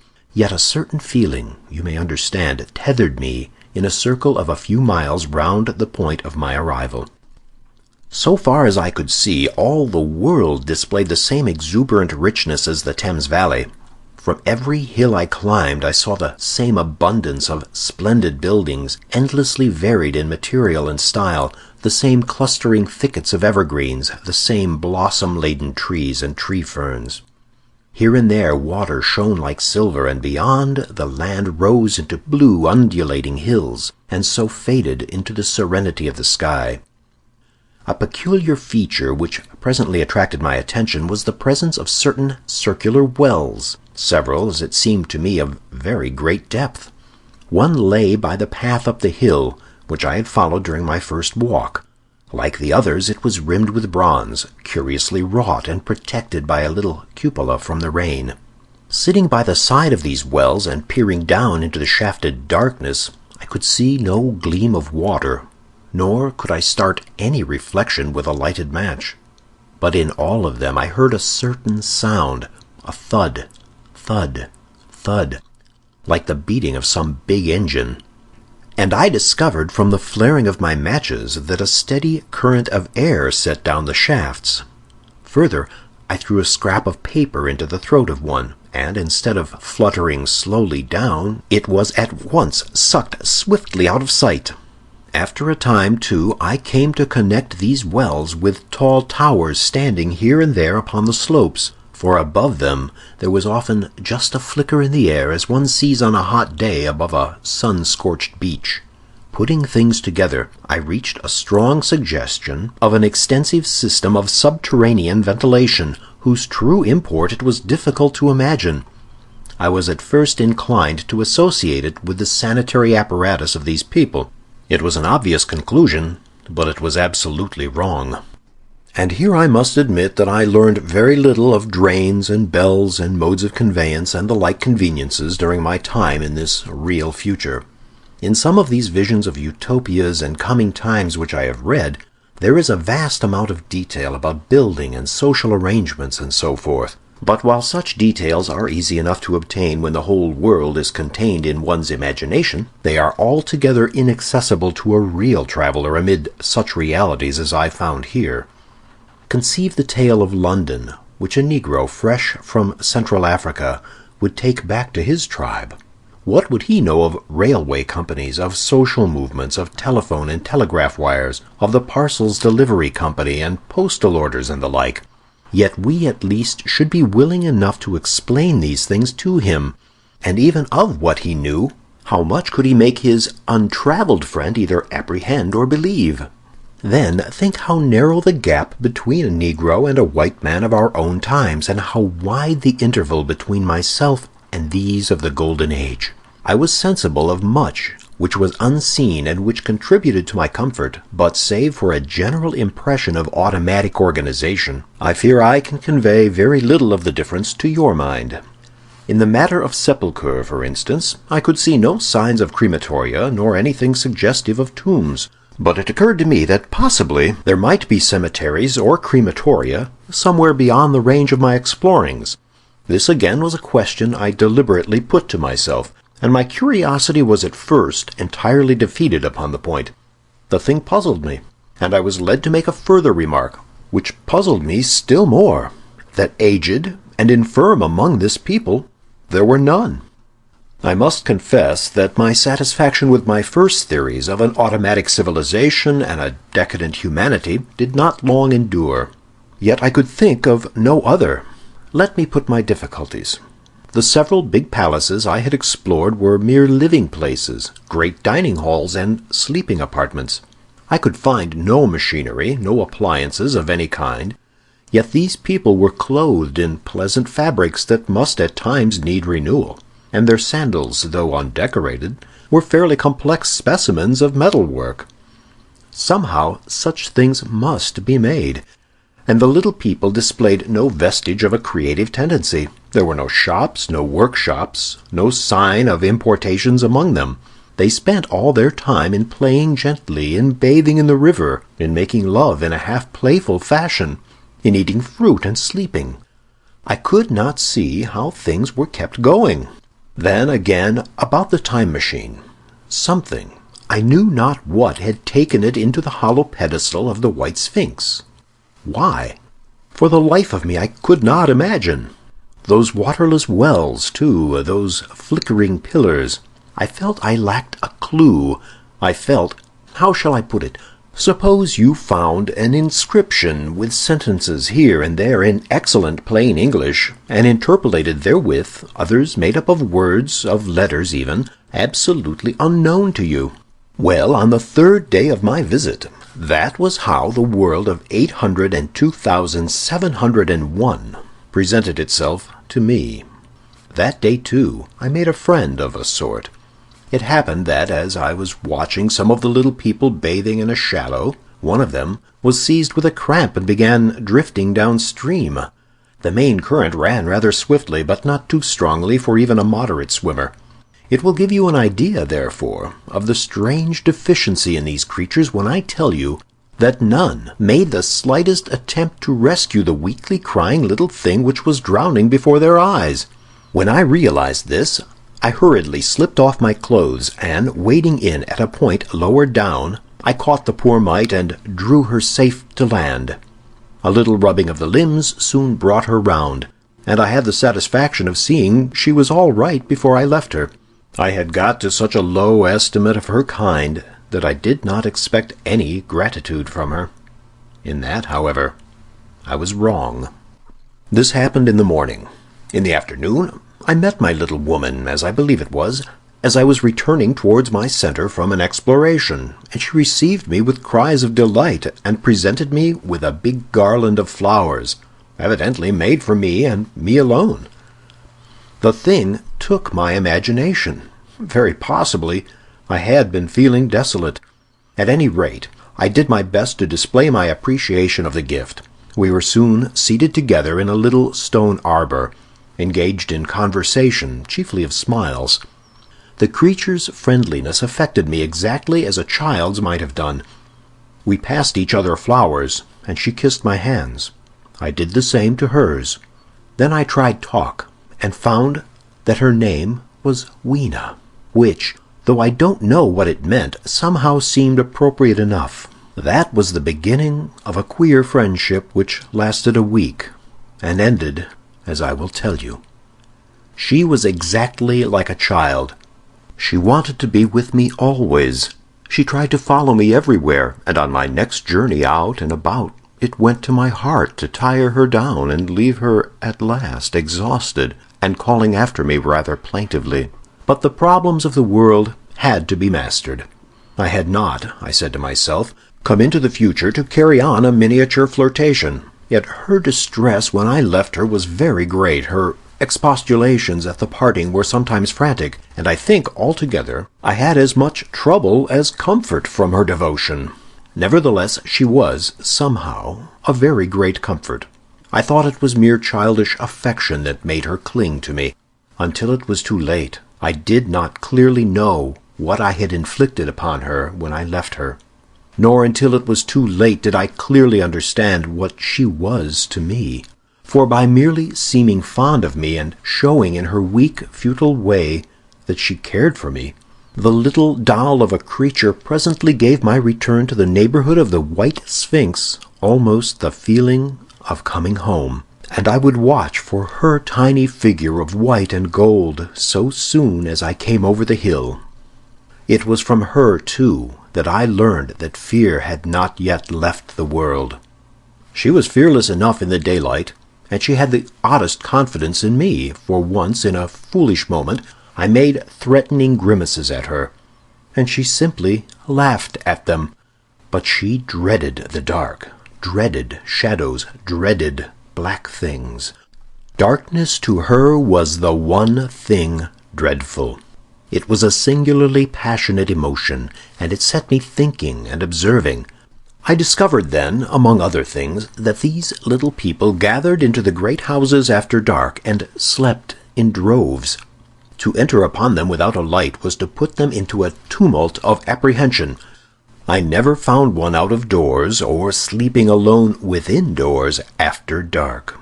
Yet I was still such a blockhead that I missed the lesson of that fear, and in spite of Weena's distress, I insisted upon sleeping away from these slumbering multitudes. It troubled her greatly, but in the end her odd affection for me triumphed, and for 5 of the nights of our acquaintance, including the last night of all, she slept with her head pillowed on my arm. But my story slips away from me as I speak of her. It must have been the night before her rescue that I was awakened about dawn. I had been restless, dreaming most disagreeably that I was drowned, and that sea anemones were feeling over my face with their soft palps. I woke with a start, and with an odd fancy that some grayish animal had just rushed out of the chamber. I tried to get to sleep again, but I felt restless and uncomfortable. It was that dim gray hour when things are just creeping out of darkness, when everything is colorless and clear-cut, and yet unreal. I got up and went down into the great hall, and so out upon the flagstones in front of the palace. I thought I could make a virtue of necessity, and see the sun rise. The moon was setting, and the dying moonlight and the first pallor of dawn were mingled in a ghastly half-light. The bushes were inky black, the ground a somber gray, the sky colorless and cheerless, and up the hill I thought I could see ghosts. There, several times as I scanned the slope, I saw white figures. Twice I fancied I saw a solitary, white, ape-like creature running rather quickly up the hill, and once near the ruins I saw a leash of them carrying some dark body. They moved hastily. I did not see what became of them. It seemed that they vanished among the bushes. The dawn was still indistinct, you must understand. I was feeling that chill, uncertain, early morning feeling you may have known. I doubted my eyes. As the eastern sky grew brighter and the light of the day came on, and its vivid coloring returned upon the world once more, I scanned the view keenly, but I saw no vestige of my white figures. They were mere creatures of the half-light. They must have been ghosts, I said. I wonder whence they dated. For a queer notion of Grant Allen's came into my head, and amused me. If each generation die and leave ghosts, he argued, the world at last will get overcrowded with them. On that theory, they would have grown innumerable some 800,000 years hence, and it was no great wonder to see 4 at once. But the jest was unsatisfying, and I was thinking of these figures all the morning, until Weena's rescue drove them out of my head. I associated them in some indefinite way with the white animal I had startled in my first passionate search for the time machine. But Weena was a pleasant substitute. Yet all the same, they were soon destined to take far deadlier possession of my mind. I think I have said how much hotter than our own was the weather of this golden age. I cannot account for it. It may be that the sun was hotter, or the earth nearer the sun. It is usual to assume that the sun will go on cooling steadily in the future. But people, unfamiliar with such speculations as those of the younger Darwin, forget that the planets must ultimately fall back one by one into the parent body. As these catastrophes occur, the sun will blaze with renewed energy, and it may be that some inner planet had suffered this fate. Whatever the reason, the fact remains that the sun was very much hotter than we know it. Well, one very hot morning, my 4th, I think, as I was seeking shelter from the heat and glare in a colossal ruin near the great house where I slept and fed, there happened this strange thing. Clambering among these heaps of masonry, I found a narrow gallery whose end and side windows were blocked by fallen masses of stone. By contrast with the brilliancy outside, it seemed at first impenetrably dark to me. I entered it, groping, for the change from light to blackness made spots of color swim before me. Suddenly, I halted, spellbound. A pair of eyes, luminous by reflection against the daylight without, was watching me out of the darkness. The old, instinctive dread of wild beasts came upon me. I clenched my hands and steadfastly looked into the glaring eyeballs. I was afraid to turn. Then the thought of the absolute security in which humanity appeared to be living came to my mind, and then I remembered that strange terror of the dark. Overcoming my fear to some extent, I advanced a step and spoke, I will admit that my voice was harsh and ill-controlled. I put out my hand and touched something soft. At once the eyes darted sideways, and something white ran past me. I turned with my heart in my mouth and saw a queer little ape-like figure, its head held down in a peculiar manner, running across the sunlit space behind me. It blundered against a block of granite, staggered aside, and in a moment was hidden in a black shadow beneath another pile of ruined masonry. My impression of it is, of course, imperfect, but I know it was a dull white, and had strange, large, grayish-red eyes. Also that there was flaxen hair on its head and down its back. But, as I say, it went too fast for me to see distinctly. I cannot even say whether it ran on all fours or only with its forearms held very low. After an instant's pause, I followed it into the second heap of ruins. I could not find it at first, but after a time, in the profound obscurity, I came upon one of those round well-like openings of which I have told you, half closed by a fallen pillar. A sudden thought came to me. Could this thing have vanished down the shaft? I lit a match, and looking down, I saw a small, white, moving creature with large, bright eyes which regarded me steadfastly as it retreated. It made me shudder. It was so like a human spider.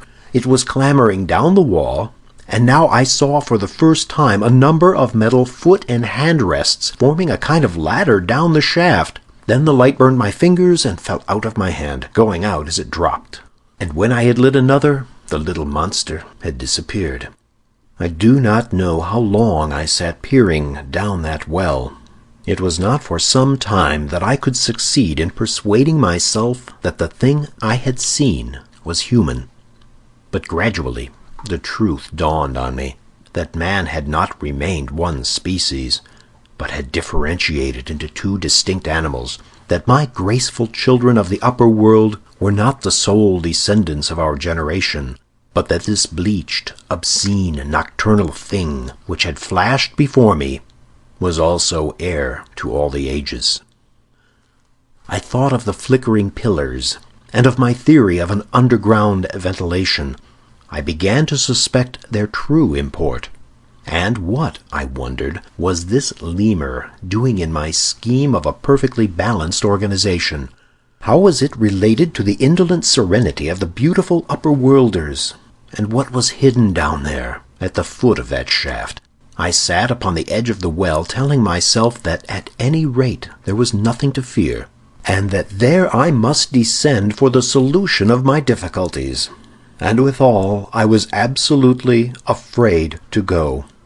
As I hesitated, two of the beautiful upper-world people came running in their amorous sport across the daylight and the shadow. The male pursued the female, flinging flowers at her as he ran. They seemed distressed to find me, my arm against the overturned pillar, peering down the well. Apparently it was considered bad form to remark these apertures, for when I pointed to this one and tried to frame a question about it in their tongue, they were still more visibly distressed and turned away. But they were interested by my matches, and I struck some to amuse them. I tried them again about the well, and again I failed. So presently I left them, meaning to go back to Weena and to see what I could get from her. But my mind was already in revolution. My guesses and impressions were slipping and sliding to a new adjustment. I had now a clue to the import of these wells, to the ventilating towers, to the mystery of the ghosts, to say nothing of a hint at the meaning of the bronze gates and the fate of the time machine. And very vaguely there came a suggestion towards the solution of the economic problem that had puzzled me. Here was the new view.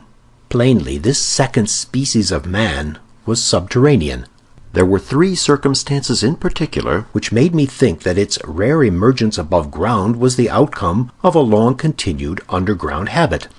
In the first place, there was the bleached look common in most animals that live largely in the dark. The white fish of the Kentucky caves, for instance. Then those large eyes with that capacity for reflecting light are common features of nocturnal things, witness the owl and the cat. And last of all, that evident confusion in the sunshine, that hasty yet fumbling awkward flight towards dark shadow, and that peculiar carriage of the head while in the light, all reinforced the theory of an extreme sensitiveness of the retina. Beneath my feet, then, the earth must be tunneled enormously, and these tunnelings were the habitat of the new race. The presence of ventilating shafts and wells along the hill slopes, everywhere in fact, except along the river valley, showed how universal were its ramifications. What so natural, then, as to assume that it was in this artificial underworld that such work as was necessary to the comfort of the daylight race was done? The notion was so plausible that I at once accepted it, and went on to assume the how of this splitting of the human species. I dare say you will anticipate the shape of my theory, though for myself I very soon felt that it fell far short of the truth. At first, proceeding from the problems of our own age, it seemed clear as daylight to me that the gradual widening of the present merely temporary and social difference between the capitalist and the laborer was the key to the whole position. No doubt it will seem grotesque enough to you, and wildly incredible, and yet even now there are existing circumstances to point that way. There is a tendency to utilize underground space for the less ornamental purposes of civilization. There is the Metropolitan Railway in London, for instance. There are new electric railways. There are subways. There are underground workrooms and restaurants, and they increase and multiply. Evidently, I thought, this tendency had increased till industry had gradually lost its birthright in the sky. I mean that it had gone deeper and deeper into larger and ever larger underground factories, spending a still increasing amount of its time therein, till in the end, even now, does not an East End worker live in such artificial conditions as practically to be cut off from the natural surface of the earth? Again, the exclusive tendency of richer people, due, no doubt, to the increasing refinement of their education and the widening gulf between them and the rude violence of the poor, is already leading to the closing, in their interest, of considerable portions of the surface of the land. About London, for instance, perhaps half the prettier country is shut in against intrusion, and this same widening gulf, which is due to the length and expense of the higher educational process, and the increased facilities for and temptations towards refined habits on the part of the rich, will make that exchange between class and class, that promotion by intermarriage which at present retards the splitting of our species along lines of social stratification, less and less frequent. So, in the end, above ground you must have the haves, pursuing pleasure and comfort and beauty, and below ground the have-nots, the workers getting continually adapted to the conditions of their labor. Once they were there, they would no doubt have to pay rent, and not a little of it, for the ventilation of their caverns. And if they refused, they would starve or be suffocated for arrears. Such of them as were so constituted as to be miserable and rebellious would die, and in the end, the balance being permanent, the survivors would become as well adapted to the conditions of underground life, and as happy in their way, as the upper world people were to theirs. As it seemed to me, the refined beauty and the attenuated pallor followed naturally enough. The great triumph of humanity I had dreamed of took a different shape in my mind. It had been no such triumph of moral education and general cooperation as I had imagined. Instead, I saw a real aristocracy, armed with a perfected science and working to a logical conclusion the industrial system of today. Its triumph had not been simply a triumph over nature, but a triumph over nature and the fellow man. This, I must warn you, was my theory at the time. I had no convenient cicerone in the pattern of the utopian books. My explanation may be absolutely wrong. I still think it is the most plausible one. But even on this supposition, the balanced civilization that was at last attained must have long since passed its zenith, and was now far fallen into decay. The too perfect security of the upper worlders had led them to a slow movement of degeneration, to a general dwindling in size, strength, and intelligence. That I could see clearly enough already. What had happened to the undergrounders I did not yet suspect. But from what I had seen of the Morlocks, that, by the way, was the name by which these creatures were called, I could imagine that the modification of the human type was even far more profound than among the Eloi. the beautiful race that I already knew. Then came troublesome doubts. Why had the Morlocks taken my time machine? For I felt sure it was they who had taken it. Why, too, if the Eloi were masters, could they not restore the machine to me? And why were they so terribly afraid of the dark? I proceeded, as I have said, to question Weena about this underworld, but here again I was disappointed. At first, she would not understand my questions, and presently she refused to answer them. She shivered, as though the topic was unendurable, and when I pressed her, perhaps a little harshly, she burst into tears. They were the only tears, except my own, I ever saw in that golden age. When I saw them, I ceased abruptly to trouble about the Morlocks, and was only concerned in banishing these signs of the human inheritance from Weena's eyes. And very soon she was smiling and clapping her hands, while I solemnly burned a match. End of Chapter 5. The Time Machine by H.G. Wells. Chapter 6. It may seem odd to you, but it was 2 days before I could follow up the newfound clue in what was manifestly the proper way. I felt a peculiar shrinking from those pallid bodies. They were just the half-bleached color of the worms and things one sees preserved in spirit in a zoological museum, and they were filthily cold to the touch. Probably my shrinking was largely due to the sympathetic influence of the Eloi, whose disgust of the Morlocks I now began to appreciate. The next night I did not sleep well. Probably my health was a little disordered. I was oppressed with perplexity and doubt. Once or twice I had a feeling of intense fear for which I could perceive no definite reason. I remember creeping noiselessly into the great hall where the little people were sleeping in the moonlight. That night Weena was among them, and feeling reassured by their presence. It occurred to me even then that in the course of a few days the moon must pass through its last quarter, and the nights grow dark, when the appearances of these unpleasant creatures from below, these whitened lemurs, this new vermin that had replaced the old, might be more abundant. On both these days I had the restless feeling of one who shirks an inevitable duty. I felt assured that the time machine was only to be recovered by boldly penetrating these underground mysteries. Yet I could not face the mystery. If only I had a companion, it would have been different, but I was so horribly alone, and even to clamber down into the darkness of the well appalled me. I don't know if you will understand my feeling, but I never felt quite safe at my back. It was this restlessness, this insecurity perhaps, that drove me further and further afield in my exploring expeditions. Going to the southwestward towards the rising country that is now called Combe Wood, I observed far off in the direction of 19th century Banstead a vast green structure, different in character from any I had hitherto seen.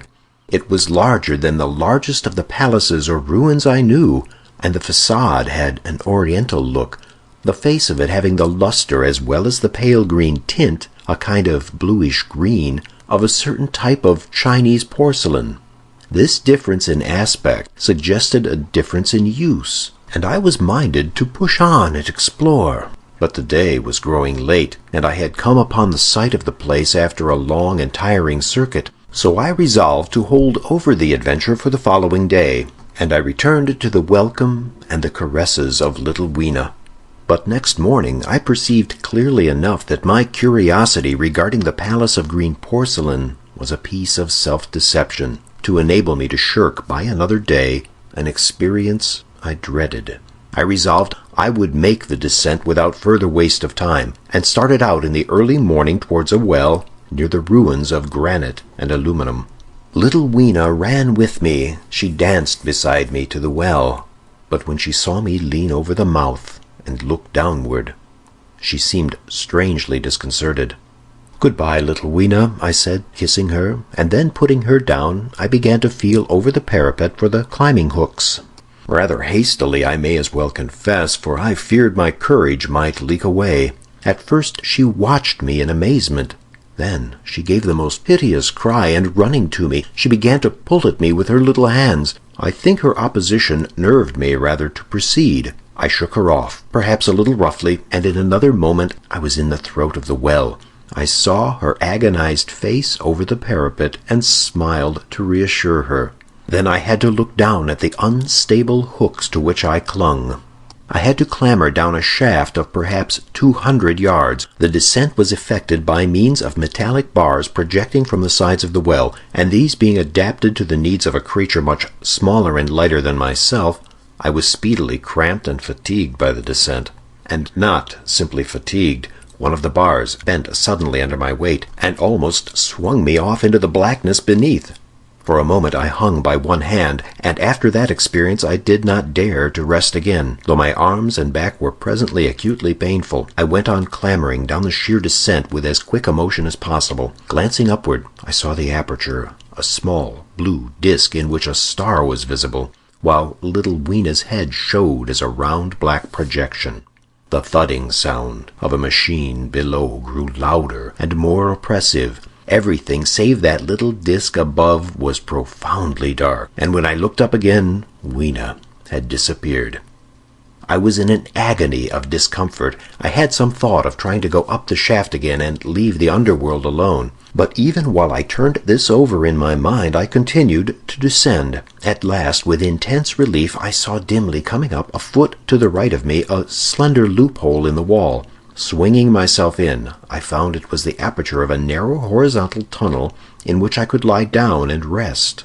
It was not too soon. My arms ached, my back was cramped, and I was trembling with the prolonged terror of a fall. Besides this, the unbroken darkness had had a distressing effect upon my eyes. The air was full of the throb and hum of machinery pumping air down the shaft. I do not know how long I lay. I was roused by a soft hand touching my face. Starting up in the darkness, I snatched at my matches, and hastily striking one, I saw 3 stooping white creatures similar to the one I had seen above ground in the ruin, hastily retreating before the light. Living as they did in what appeared to me impenetrable darkness, their eyes were abnormally large and sensitive, just as are the pupils of the abysmal fishes, and they reflected the light in the same way. I have no doubt they could see me in that rayless obscurity, and they did not seem to have any fear of me apart from the light. But so soon as I struck a match in order to see them, they fled incontinently, vanishing into dark gutters and tunnels, from which their eyes glared at me in the strangest fashion. I tried to call to them, but the language they had was apparently different from that of the overworld people, so that I was needs left to my own unaided efforts, and the thought of flight before exploration was even then in my mind. But I said to myself, "You are in for it now." And, feeling my way along the tunnel, I found the noise of machinery grow louder. Presently the walls fell away from me, and I came to a large open space, and, striking another match, saw that I had entered a vast arched cavern which stretched into utter darkness beyond the range of my light. The view I had of it was as much as one could see in the burning of a match. Necessarily my memory is vague. Great shapes like big machines rose out of the dimness and cast grotesque black shadows in which dim spectral Morlocks sheltered from the glare.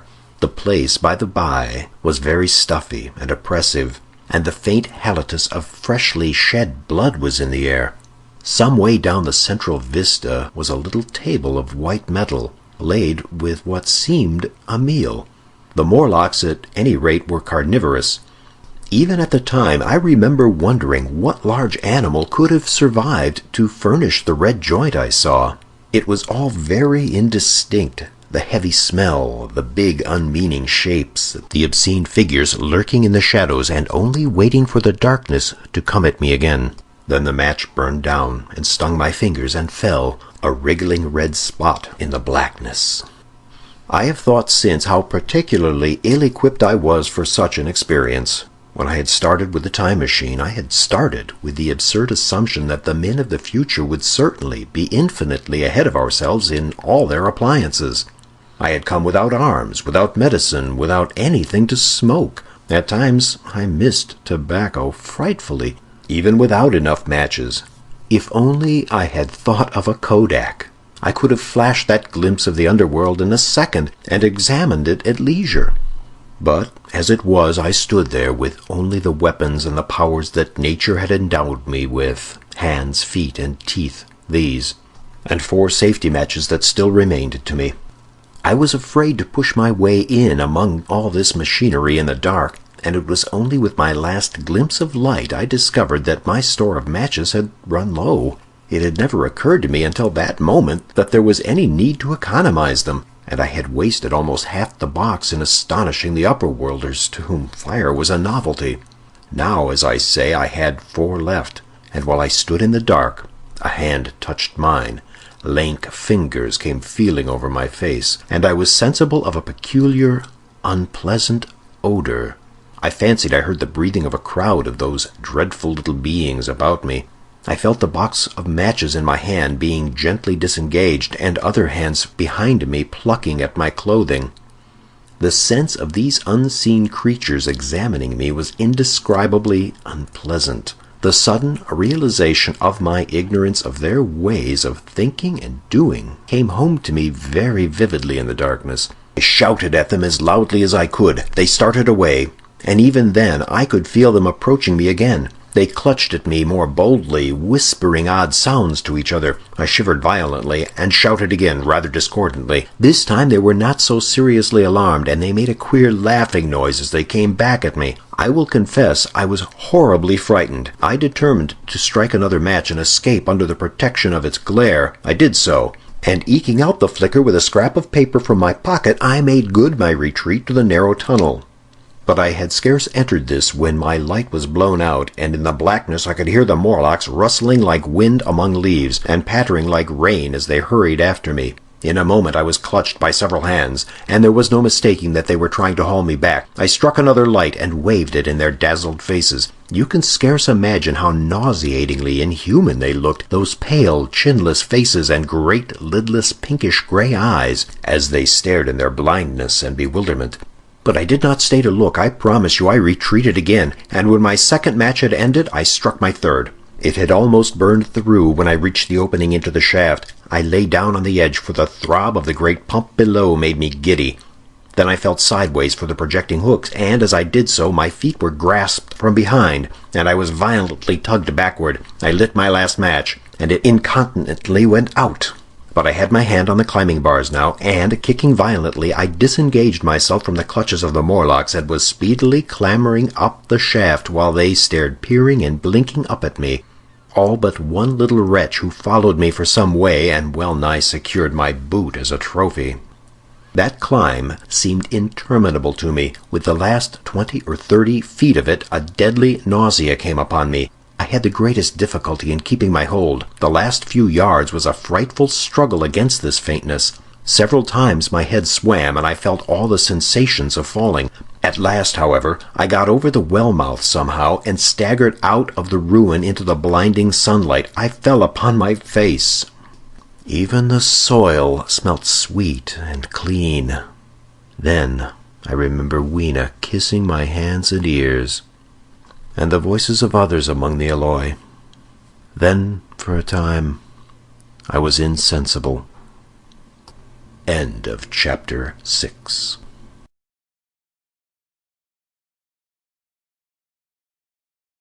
The Time Machine by H.G. Wells, Chapter 7. Now, indeed, I seemed in a worse case than before. Hitherto, except during my night's anguish at the loss of the time machine, I had felt a sustaining hope of ultimate escape, but that hope was staggered by these new discoveries. Hitherto, I had merely thought myself impeded by the childish simplicity of the little people, and by some unknown forces which I had only to understand to overcome. But there was an altogether new element in the sickening quality of the Morlocks, a something inhuman and malign. Instinctively, I loathed them. Before, I had felt as a man might feel who had fallen into a pit. My concern was with the pit and how to get out of it. Now, I felt like a beast in a trap, whose enemy would come upon him soon. The enemy I dreaded may surprise you. It was the darkness of the new moon. Weena had put this into my head by some at first incomprehensible remarks about the dark nights. It was not now such a very difficult problem to guess what the coming dark nights might mean. The moon was on the wane. Each night there was a longer interval of darkness, and I now understood to some slight degree at least the reason of the fear of the little upper-world people for the dark. I wondered vaguely what foul villainy it might be that the Morlocks did under the new moon. I felt pretty sure now that my second hypothesis was all wrong.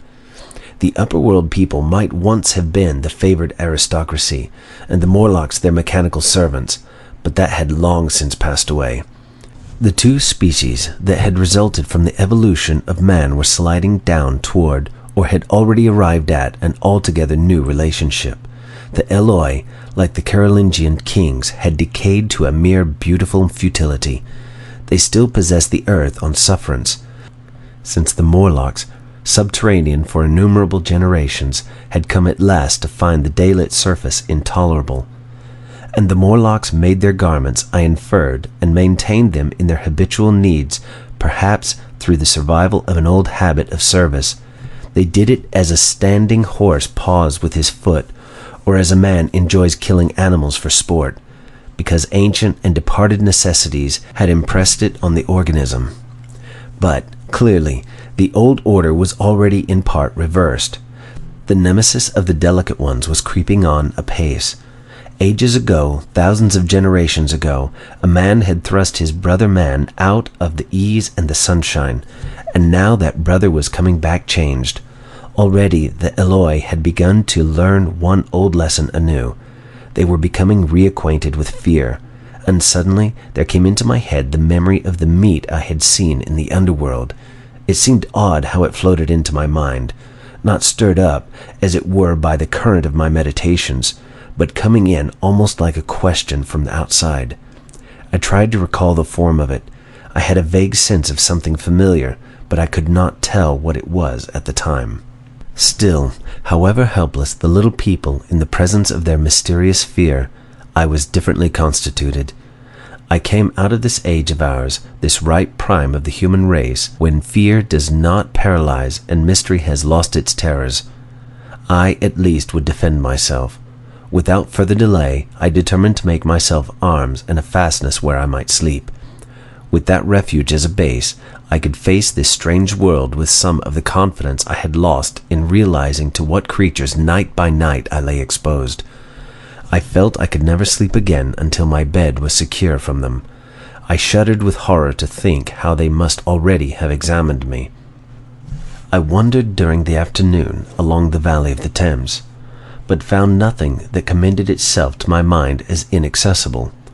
All the buildings and trees seemed easily practicable to such dexterous climbers as the Morlocks, to judge by their wells, must be. Then the tall pinnacles of the palace of green porcelain and the polished gleam of its walls came back to my memory, and in the evening, taking Weena like a child upon my shoulder, I went up the hills toward the southwest. The distance I had reckoned was 7 or 8 miles, but it must have been nearer 18. I had first seen the place on a moist afternoon when distances are deceptively diminished. In addition, the heel of one of my shoes was loose, and a nail was working through the sole. They were comfortable old shoes I wore about indoors, so that I was lame. And it was already long past sunset when I came in sight of the palace, silhouetted black against the pale yellow of the sky. Weena had been hugely delighted when I began to carry her, but after a while she desired me to let her down, and ran along by the side of me, occasionally darting off on either hand to pick flowers to stick in my pockets. My pockets had always puzzled Weena, but at the last she had concluded that they were an eccentric kind of vase for floral decoration. At least she utilized them for that purpose. And that reminds me, in changing my jacket I found... The time-traveler paused, put his hand into his pocket, and silently placed 2 withered flowers, not unlike very large white mallows, upon the little table. Then he resumed his narrative. As the hush of evening crept over the world, and we proceeded over the hill crest toward Wimbledon, Weena grew tired and wanted to return to the house of Greystone. But I pointed out the distant pinnacles of the palace of green porcelain to her, and contrived to make her understand that we were seeking a refuge there from her fear. You know that great pause that comes upon things before the dusk? Even the breeze stops in the trees. To me, there was always an air of expectation about that evening stillness. The sky was clear, remote, and empty save for a few horizontal bars far down on the sunset. Well, that night the expectation took the color of my fears. In that darkling calm my senses seemed preternaturally sharpened. I fancied I could even feel the hollowness of the ground beneath my feet, could indeed almost see through it the Morlocks on their ant-hill going hither and thither and waiting for the dark. In my excitement I fancied that they would receive my invasion of their burrows as a declaration of war. And why had they taken my time machine? So we went on in the quiet, and the twilight deepened into night. The clear blue of the distance faded, and one star after another came out. The ground grew dim and the trees black. Weena's fear and her fatigue grew upon her. I took her in my arms and talked to her and caressed her. Then, as the darkness grew deeper, she put her arms around my neck and, closing her eyes, tightly pressed her face against my shoulder. So we went down a long slope into a valley, and there in the dimness I almost walked into a little river.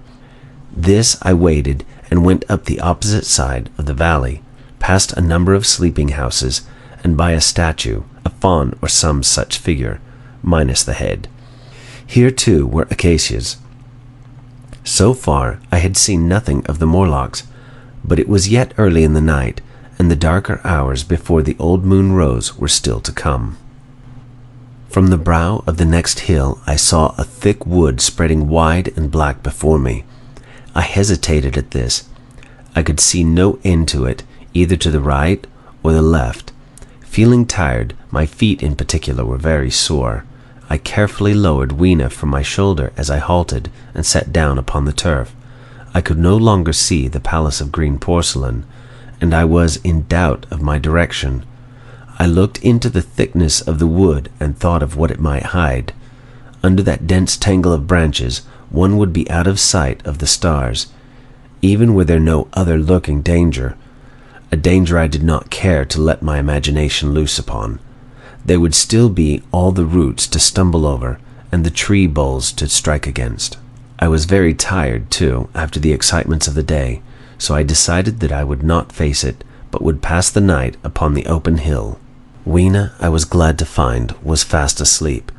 I carefully wrapped her in my jacket and sat down beside her to wait for the moonrise.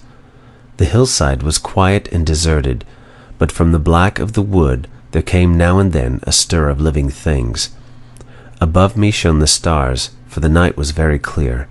I felt a certain sense of friendly comfort in their twinkling. All the old constellations had gone from the sky. However, that slow movement which is imperceptible in 100 human lifetimes had long since rearranged them in unfamiliar groupings. But the Milky Way, it seemed to me, was still the same tattered streamer of stardust as of yore.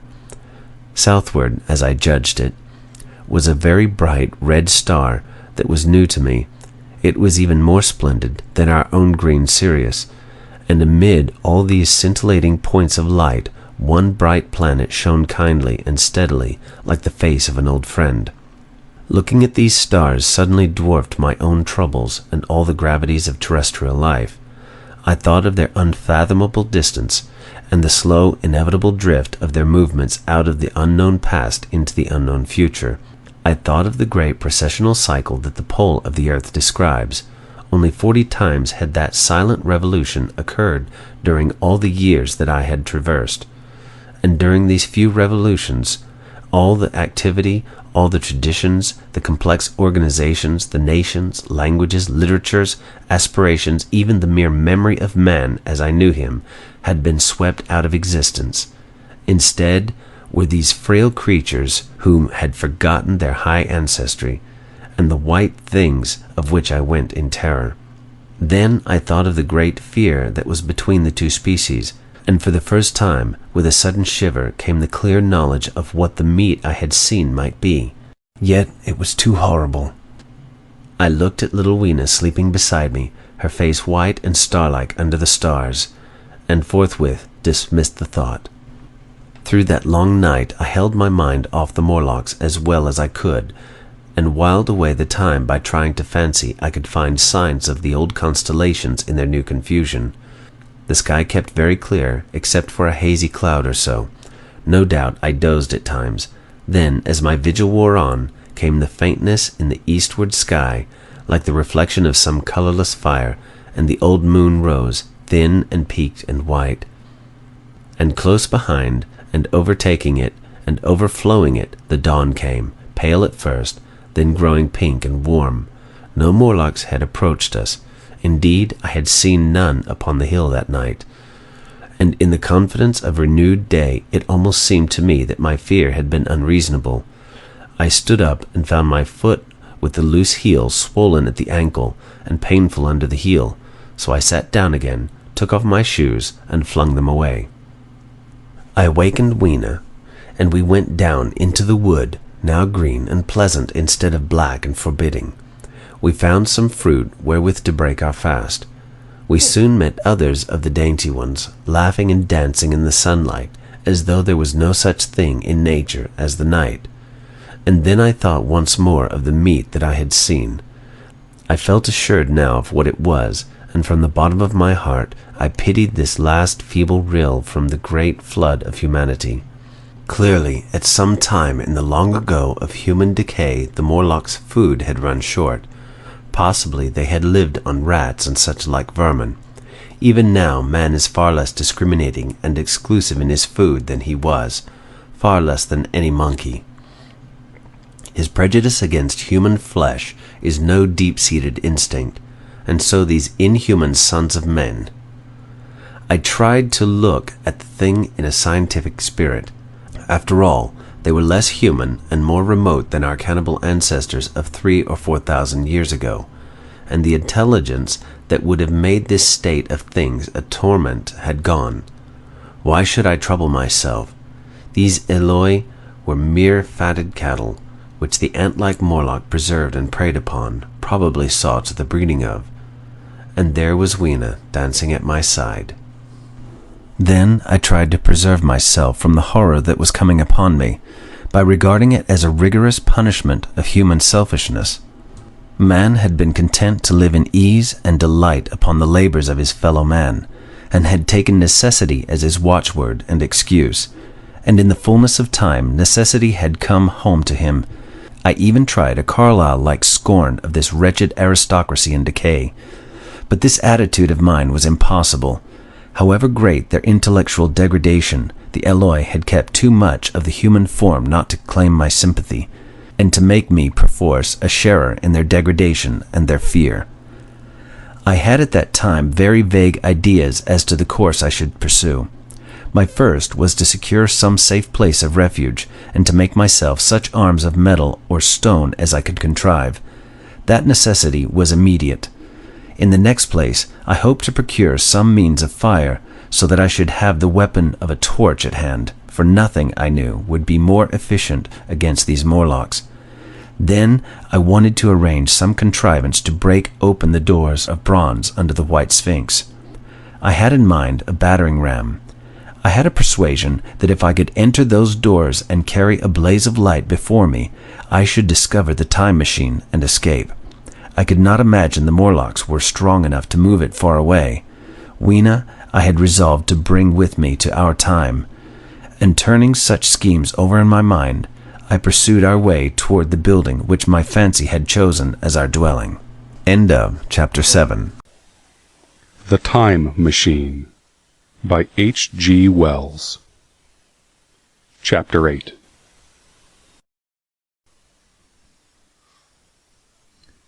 I found the Palace of Green Porcelain, when we approached it about noon, deserted and falling into ruin. Only ragged vestiges of glass remained in its windows, and great sheets of the green facing had fallen away from the corroded metallic framework.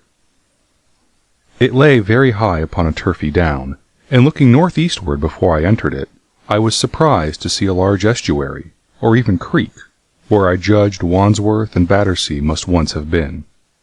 I thought then, though I had never followed up on the thought of what might have happened, or might be happening, to the living things in the sea.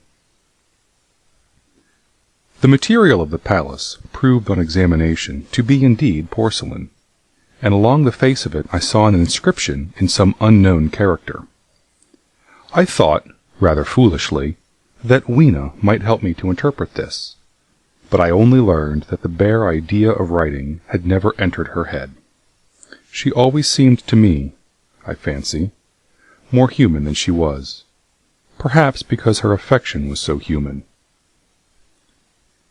Within the big valves of the door, which were open and broken, we found, instead of the customary hall, a long gallery lit by many side windows. At the first glance I was reminded of a museum.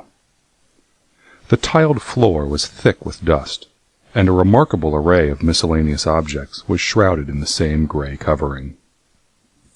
Then I perceived, standing strange and gaunt in the center of the hall, what was clearly the lower part of a huge skeleton. I recognized by the oblique feet that it was some extinct creature after the fashion of the megatherium. The skull and the upper bones lay beside it in the thick dust, and in one place, where rainwater had dropped through a leak in the roof, the thing itself had been worn away. Further in the gallery was the huge skeleton barrel of a brontosaurus. My museum hypothesis was confirmed. Going towards the side, I found what appeared to be sloping shelves, and clearing away the thick dust, I found the old familiar glass cases of our own time. But they must have been airtight, to judge from the fair preservation of some of their contents. Clearly, we stood among the ruins of some latter-day South Kensington. Here, apparently, was the paleontological section, and a very splendid array of fossils it must have been, though the inevitable process of decay that had been staved off for a time, and had, through the extinction of bacteria and fungi, lost 99/100ths of its force, was nevertheless, with extreme sureness, if with extreme slowness, at work again upon all its treasures. Here and there I found traces of the little people in the shape of rare fossils broken to pieces, or threaded in strings upon reeds. And the cases had in some instances been bodily removed, by the Morlocks, as I judged. The place was very silent. The thick dust deadened our footsteps. Weena, who had been rolling a sea urchin down the sloping glass of a case, presently came, as I stared about me, and very quietly took my hand and stood beside me. And at first I was so much surprised by this ancient monument of intellectual age that I gave no thought to the possibilities it presented. Even my preoccupation about the time machine receded a little from my mind. To judge from the size of the place, this palace of green porcelain had a great deal more in it than a gallery of paleontology, possibly historical galleries. It might be even a library. To me, at least in my present circumstances, these would be vastly more interesting than this spectacle of old-time geology in decay. Exploring, I found another short gallery running transversely to the first. This appeared to be devoted to minerals, and the sight of a block of sulfur set my mind running on gunpowder. But I could find no saltpeter, indeed no nitrates of any kind. Doubtless they had deliquesced ages ago. Yet the sulfur hung in my mind, and set up a train of thinking. As for the rest of the contents of that gallery, though on the whole they were the best preserved of all I saw, I had little interest. I am no specialist in mineralogy, and I went on down a very ruinous aisle running parallel to the first hall I had entered. Apparently, this section had been devoted to natural history, but everything had long since passed out of recognition. A few shriveled and blackened vestiges of what had once been stuffed animals, desiccated mummies in jars that once held spirit, a brown dust of departed plants. That was all. I was sorry for that, because I should have been glad to trace the patent readjustments by which the conquest of animated nature had been attained. Then we came to a gallery of simply colossal proportions, but singularly ill-lit, the floor of it running downward at a slight angle from the end at which I entered. At intervals, white globes hung from the ceiling, many of them cracked and smashed, which suggested that originally the place had been artificially lit.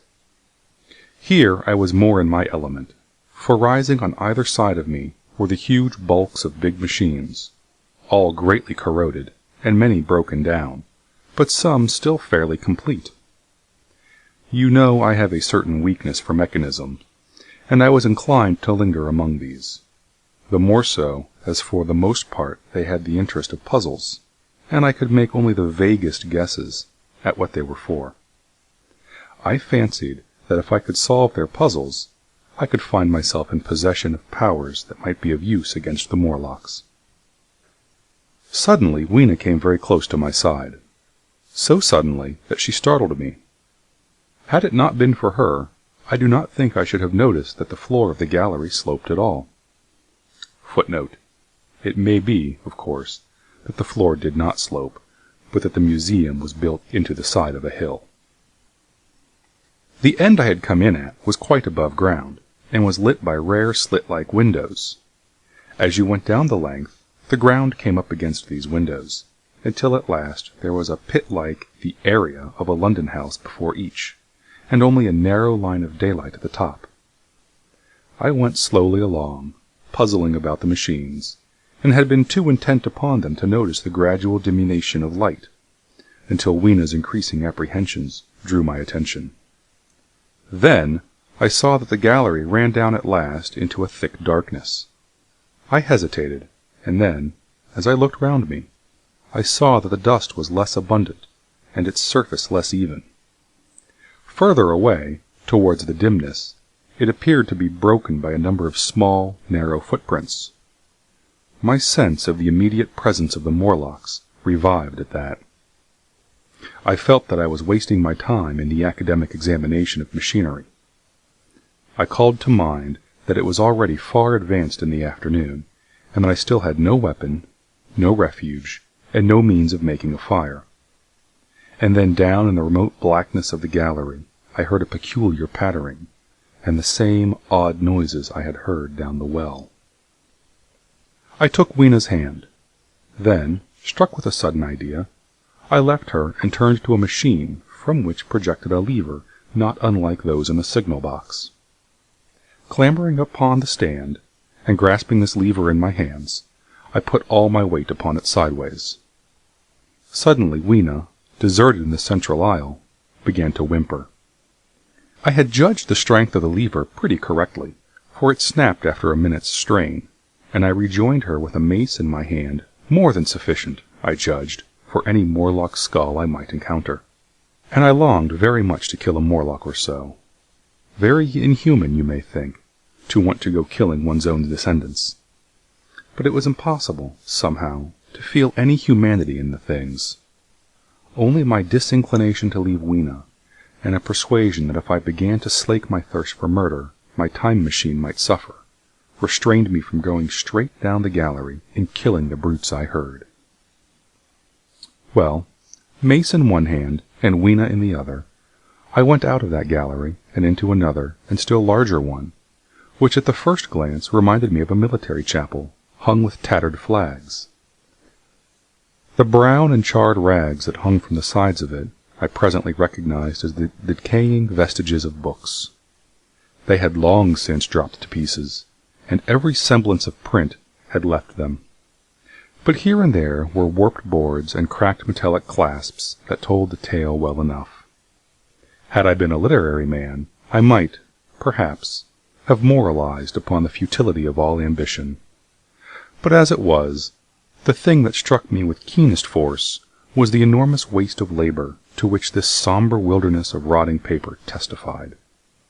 At the time I will confess that I thought chiefly of the Philosophical Transactions, and my own 17 papers upon physical optics. Then, going up a broad staircase, we came to what may once have been a gallery of technical chemistry, and here I had not a little hope of useful discoveries. Except at one end, where the roof had collapsed, This gallery was well preserved. I went eagerly to every unbroken case, and at last, in one of the really airtight cases, I found a box of matches. Very eagerly I tried them. They were perfectly good. They were not even damp. I turned to Weena. "Dance!" I cried to her in her own tongue. For now I had a weapon indeed against the horrible creatures we feared. And so, in that derelict museum upon the thick soft carpeting of dust, to Weena's huge delight, I solemnly performed a kind of composite dance, whistling "The Land of the Leal" as cheerfully as I could. In part it was a modest can-can, in part a step dance, in part a skirt dance, so far as my tailcoat permitted, and in part original, for I am naturally inventive, as you know. Now, I still think that for this box of matches to have escaped the wear of time for immemorial years was a most strange, as for me it was a most fortunate, thing. Yet, oddly enough, I found a far unlikelier substance, and that was camphor. I found it in a sealed jar that by chance, I suppose, had been really hermetically sealed. I fancied at first that it was paraffin wax, and smashed the glass accordingly. But the odor of the camphor was unmistakable. In the universal decay this volatile substance had chanced to survive, perhaps through many thousands of centuries.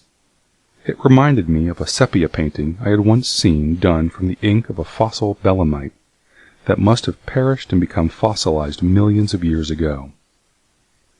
I was about to throw it away, but I remembered that it was inflammable, and burned with a good bright flame, was, in fact, an excellent candle, and I put it in my pocket. I found no explosives, however, nor any means of breaking down the bronze doors. As yet my iron crowbar was the most hopeful thing that I had chanced upon. Nevertheless, I left that gallery greatly elated. I cannot tell you all of the story of that long afternoon. It would require a great effort of memory to recall my explorations in at all the proper order. I remember a long gallery of rusting stands of arms, and how I hesitated between my crowbar and a hatchet or a sword. I could not carry both, however, and my bar of iron promised best against the bronze gates. There were numbers of guns, pistols, and rifles. The most were masses of rust, but many were of some new metal, and still fairly sound. But any cartridges or powder there may once have been had rotted into dust. One corner I saw was charred and shattered, perhaps, I thought, by an explosion among the specimens. In another place was a vast array of idols, Polynesian, Mexican, Grecian, Phoenician, every country on earth, I should think. And here, yielding to an irresistible impulse, I wrote my name upon the nose of a steatite monster from South America that particularly took my fancy. As the evening drew on, my interest waned. I went through gallery after gallery, dusty, silent, often ruinous, the exhibits sometimes mere heaps of rust and lignite, sometimes fresher. In one place I suddenly found myself near the model of a tin mine, and then, by the merest accident, I discovered in an airtight case 2 dynamite cartridges. I shouted, "Eureka!" and smashed the case with joy. Then came a doubt. I hesitated. Then, selecting a little side gallery, I made my essay. I never felt such a disappointment as I did in waiting 5, 10, 15 minutes for an explosion that never came. Of course, the things were dummies, as I might have guessed from their presence. I really believe that had they not been so, I should have rushed off incontinently and blown Sphinx, bronze doors, and, as it proved, my chances of finding the time machine altogether into non-existence. It was after that, I think, that we came to a little open court within the palace. It was turfed and had 3 fruit trees. So we rested and refreshed ourselves. Towards sunset, I began to consider our position. Night was creeping upon us, and my inaccessible hiding place still had to be found. But that troubled me very little now. I had in my possession a thing that was, perhaps, the best of all defenses against the Morlocks. I had matches. I had the camphor in my pocket, too, if a blaze were needed. It seemed to me that the best thing we could do would be to pass the night in the open, protected by a fire. In the morning, there was the getting of the time machine. Towards that, as yet, I had only my iron mace. But now, with my growing knowledge, I felt very differently towards those bronze doors. Up to this, I had refrained from forcing them, largely because of the mystery on the other side. They had never impressed me as being very strong, and I hoped to find my bar of iron not altogether inadequate for the work. End of Chapter 8. The Time Machine by H.G. Wells. Chapter 9. We emerged from the palace while the sun was still in part above the horizon. I was determined to reach the White Sphinx early the next morning, and ere the dusk I purposed pushing through the woods that had stopped me on the previous journey. My plan was to go as far as possible that night, and then, building a fire, to sleep in the protection of its glare. Accordingly, as we went along, I gathered any sticks or dried grass I saw, and presently had my arms full of such litter. Thus loaded, our progress was slower than I had anticipated, and besides Weena was tired, and I began to suffer from sleepiness too, so that it was full night before we reached the wood. Upon the shrubby hill of its edge Weena would have stopped, fearing the darkness before us, but a singular sense of impending calamity, that should indeed have served me as a warning, drove me onward. I had been without sleep for a night and 2 days, and I was feverish and irritable. I felt sleep coming upon me, and the Morlocks with it. While we hesitated, among the black bushes behind us, and dim against their blackness, I saw 3 crouching figures. There was scrub and long grass all about us, and I did not feel safe from their insidious approach. The forest, I calculated, was rather less than a mile across. If we could get through it to the bare hillside, there, as it seemed to me, was an altogether safer resting place. I thought that with my matches and my camphor I could contrive to keep my path illuminated through the woods.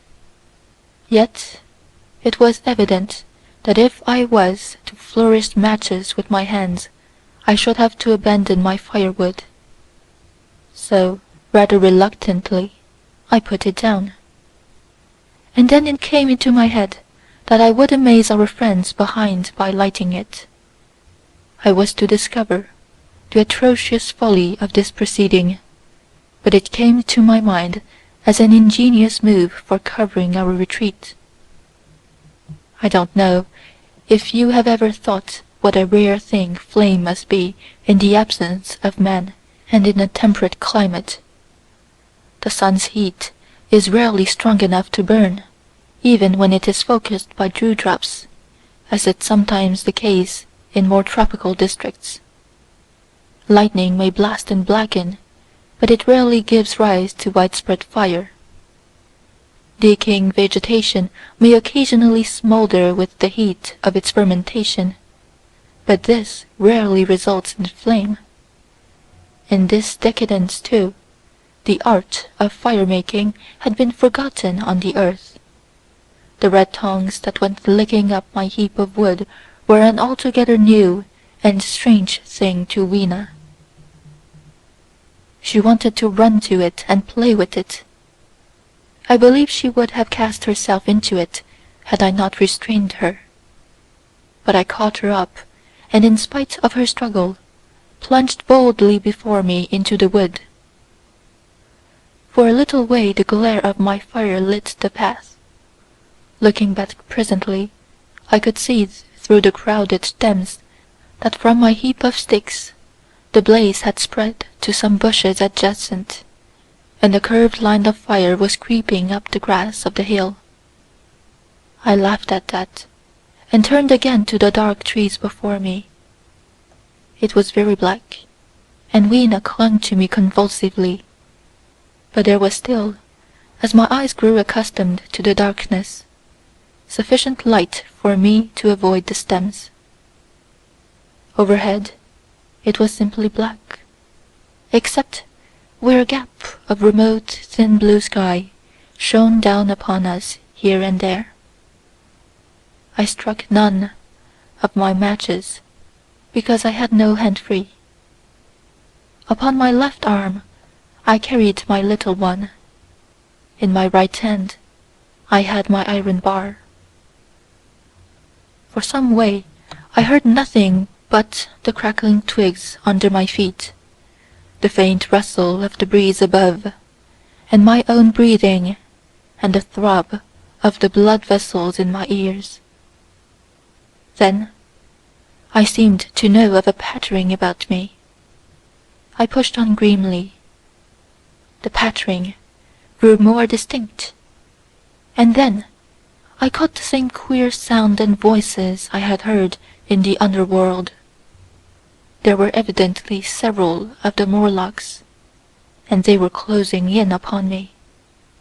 Indeed, in another minute I felt a tug at my coat, then something at my arm, and Weena shivered violently and became quite still. It was time for a match, but to get one I must put her down.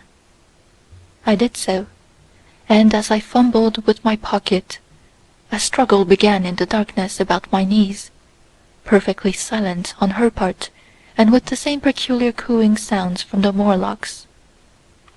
Soft little hands, too, were creeping over my coat and back, touching even my neck. Then the match scratched and fizzed. I held it flaring, and saw the white backs of the Morlocks in flight amid the trees. I hastily took a lump of camphor from my pocket, and prepared to light it as soon as the match should wane. Then I looked at Weena. She was lying clutching my feet, and quite motionless, with her face to the ground. With a sudden fright I stooped to her. She seemed scarcely to breathe. I lit the block of camphor and flung it to the ground, and as it split and flared up and drove back the Morlocks and the shadows, I knelt down and lifted her. The wood behind seemed full of the stir and murmur of a great company. She seemed to have fainted. I put her carefully upon my shoulder and rose to push on. And then there came a horrible realization. In maneuvering with my matches and Weena, I had turned myself about several times, and now I had not the faintest idea in what direction lay my path. For all I knew, I might be facing back towards the palace of green porcelain. I found myself in a cold sweat. I had to think rapidly what to do. I determined to build a fire and encamp where we were. I put Weena, still motionless, down upon a turfy bowl, and very hastily, as my first lump of camphor waned, I began collecting sticks and leaves. Here and there, out of the darkness round me, the Morlock's eyes shone like carbuncles. The camphor flickered and went out. I lit a match, and as I did so, two white forms that had been approaching Weena dashed hastily away. One was so blinded by the light that he came straight for me, and I felt his bones grind under the blow of my fist. He gave a whoop of dismay, staggered a little way, and fell down. I lit another piece of camphor, and went on gathering my bonfire. Presently, I noticed how dry was some of the foliage above me, for since my arrival on the time machine, a matter of a week, no rain had fallen. So instead of casting about among the trees for fallen twigs, I began leaping up and dragging down branches. Very soon I had a choking smoky fire of green wood and dry sticks, and could economize my camphor. Then I turned to where Weena lay beside my iron mace. I tried what I could to revive her, but she lay like one dead. I could not even satisfy myself whether or not she breathed. Now the smoke of the fire beat over towards me, and it must have made me heavy of a sudden. Moreover, the vapour of camphor was in the air. My fire would not need replenishing for an hour or so. I felt very weary after my exertion, and sat down. The wood, too, was full of a slumberous murmur that I did not understand. I seemed just to nod and open my eyes, but all was dark, and the Morlocks had their hands upon me. Flinging off their clinging fingers, I hastily felt in my pocket for the matchbox, and it had gone. Then they gripped and closed with me again. In a moment I knew what had happened. I had slept, and my fire had gone out, and the bitterness of death came over my soul. The forest seemed full of the smell of burning wood. I was caught by the neck, by the hair, by the arms, and pulled down. It was indescribably horrible in the darkness to feel all these soft creatures heaped upon me. I felt as if I was in a monstrous spider's web. I was overpowered and went down. I felt little teeth nipping at my neck. I rolled over, and as I did so my hand came against my iron lever. It gave me strength. I struggled up, shaking the human rats from me, and, holding the bar short, I thrust where I judged their faces might be. I could feel the succulent giving of flesh and bone under my blows, and for a moment I was free. The strange exultation that so often seems to accompany hard fighting came upon me. I knew that both I and Weena were lost, but I determined to make the Morlocks pay for their meat. I stood with my back to a tree, swinging the iron bar before me. The whole wood was full of the stir and cries of them. A minute passed. Their voices seemed to rise to a higher pitch of excitement, and their movements grew faster. Yet none came within reach. I stood glaring at the blackness. Then suddenly came hope. What if the Morlocks were afraid? And close on the heels of that came a strange thing. The darkness seemed to grow luminous. Very dimly I began to see the Morlocks about me. 3 battered at my feet. And then I recognized with incredulous surprise that the others were running in an incessant stream, as it seemed, from behind me, and away through the wood in front. And their backs seemed no longer white, but reddish. As I stood agape, I saw a little red spark go drifting across a gap of starlight between the branches, and vanish. And at that I understood the smell of burning wood, the slumberous murmur that was growing now into a gusty roar, the red glow, and the Morlock's flight.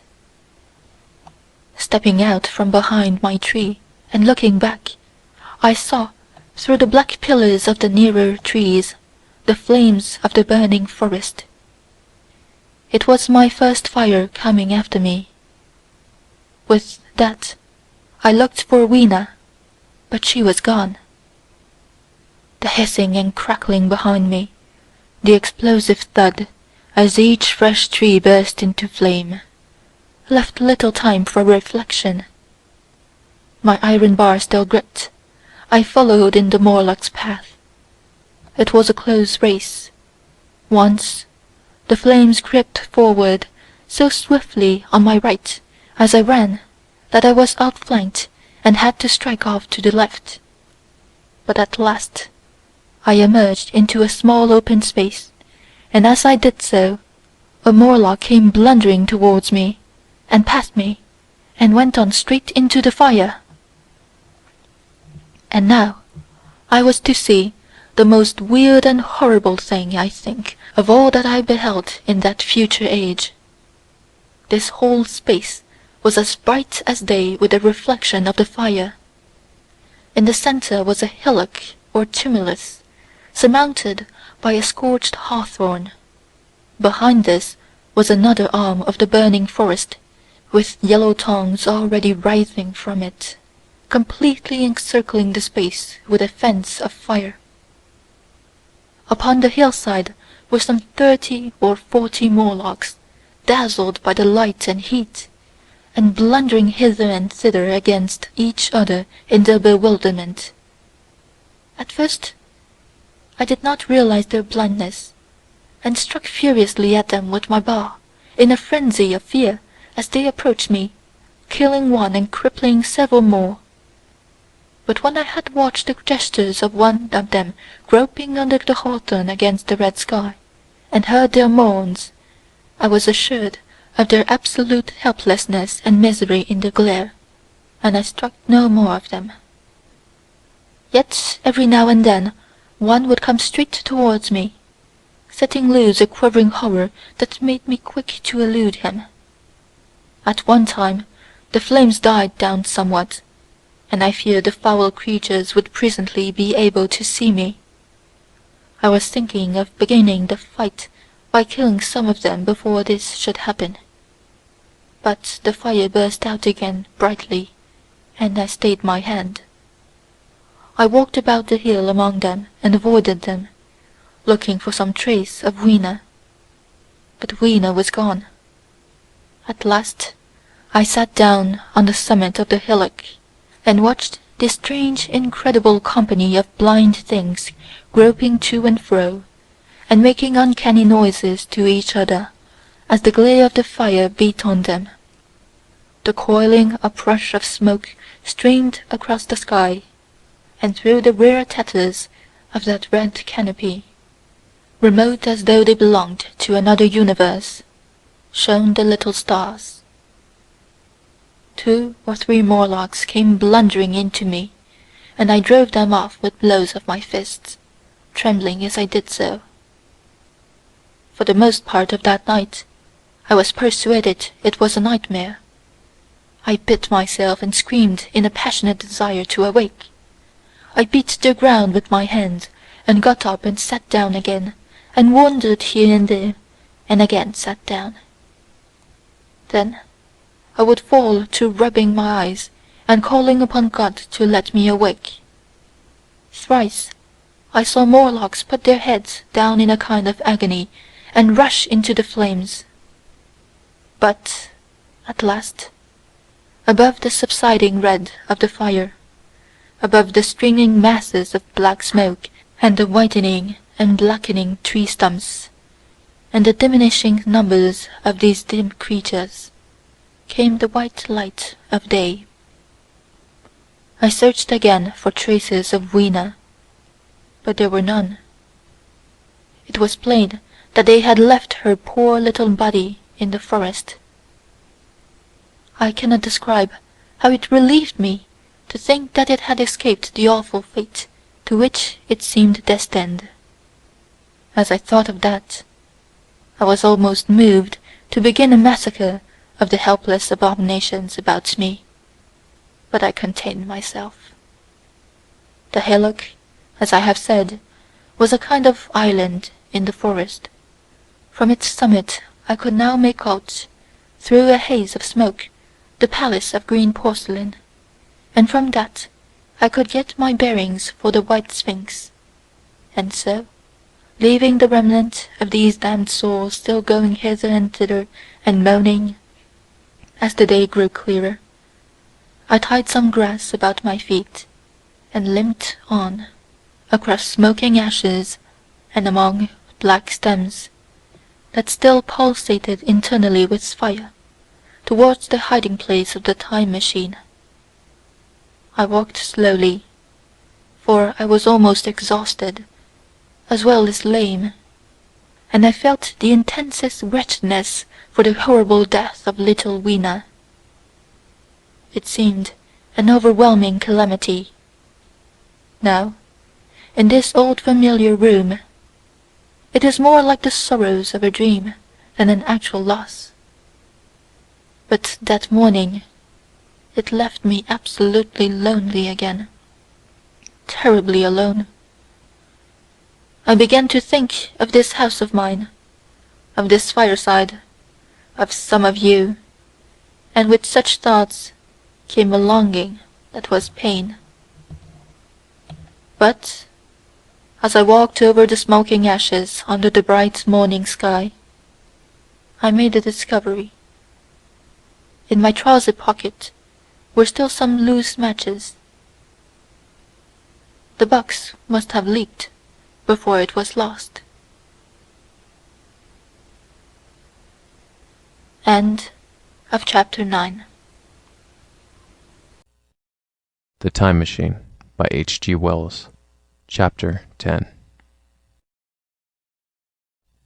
About 8 or 9 in the morning, I came to the same seat of yellow metal from which I had viewed the world upon the evening of my arrival. I thought of my hasty conclusions upon that evening, and could not refrain from laughing bitterly at my confidence. Here was the same beautiful scene, the same abundant foliage, the same splendid palaces and magnificent ruins, the same silver river running between its fertile banks. The gay robes of the beautiful people moved hither and thither among the trees.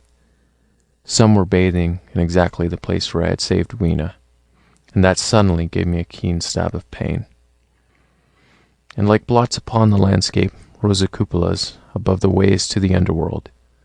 I understood now what all the beauty of the overworld people covered.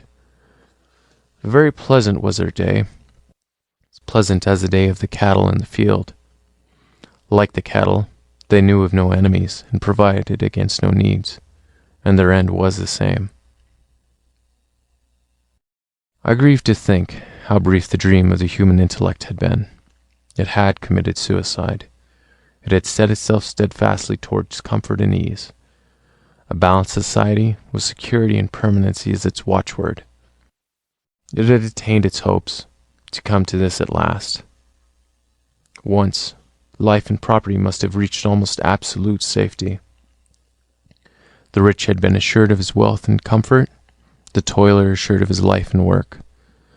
No doubt, in that perfect world, there had been no unemployed problem, no social question left unsolved, and a great quiet had followed.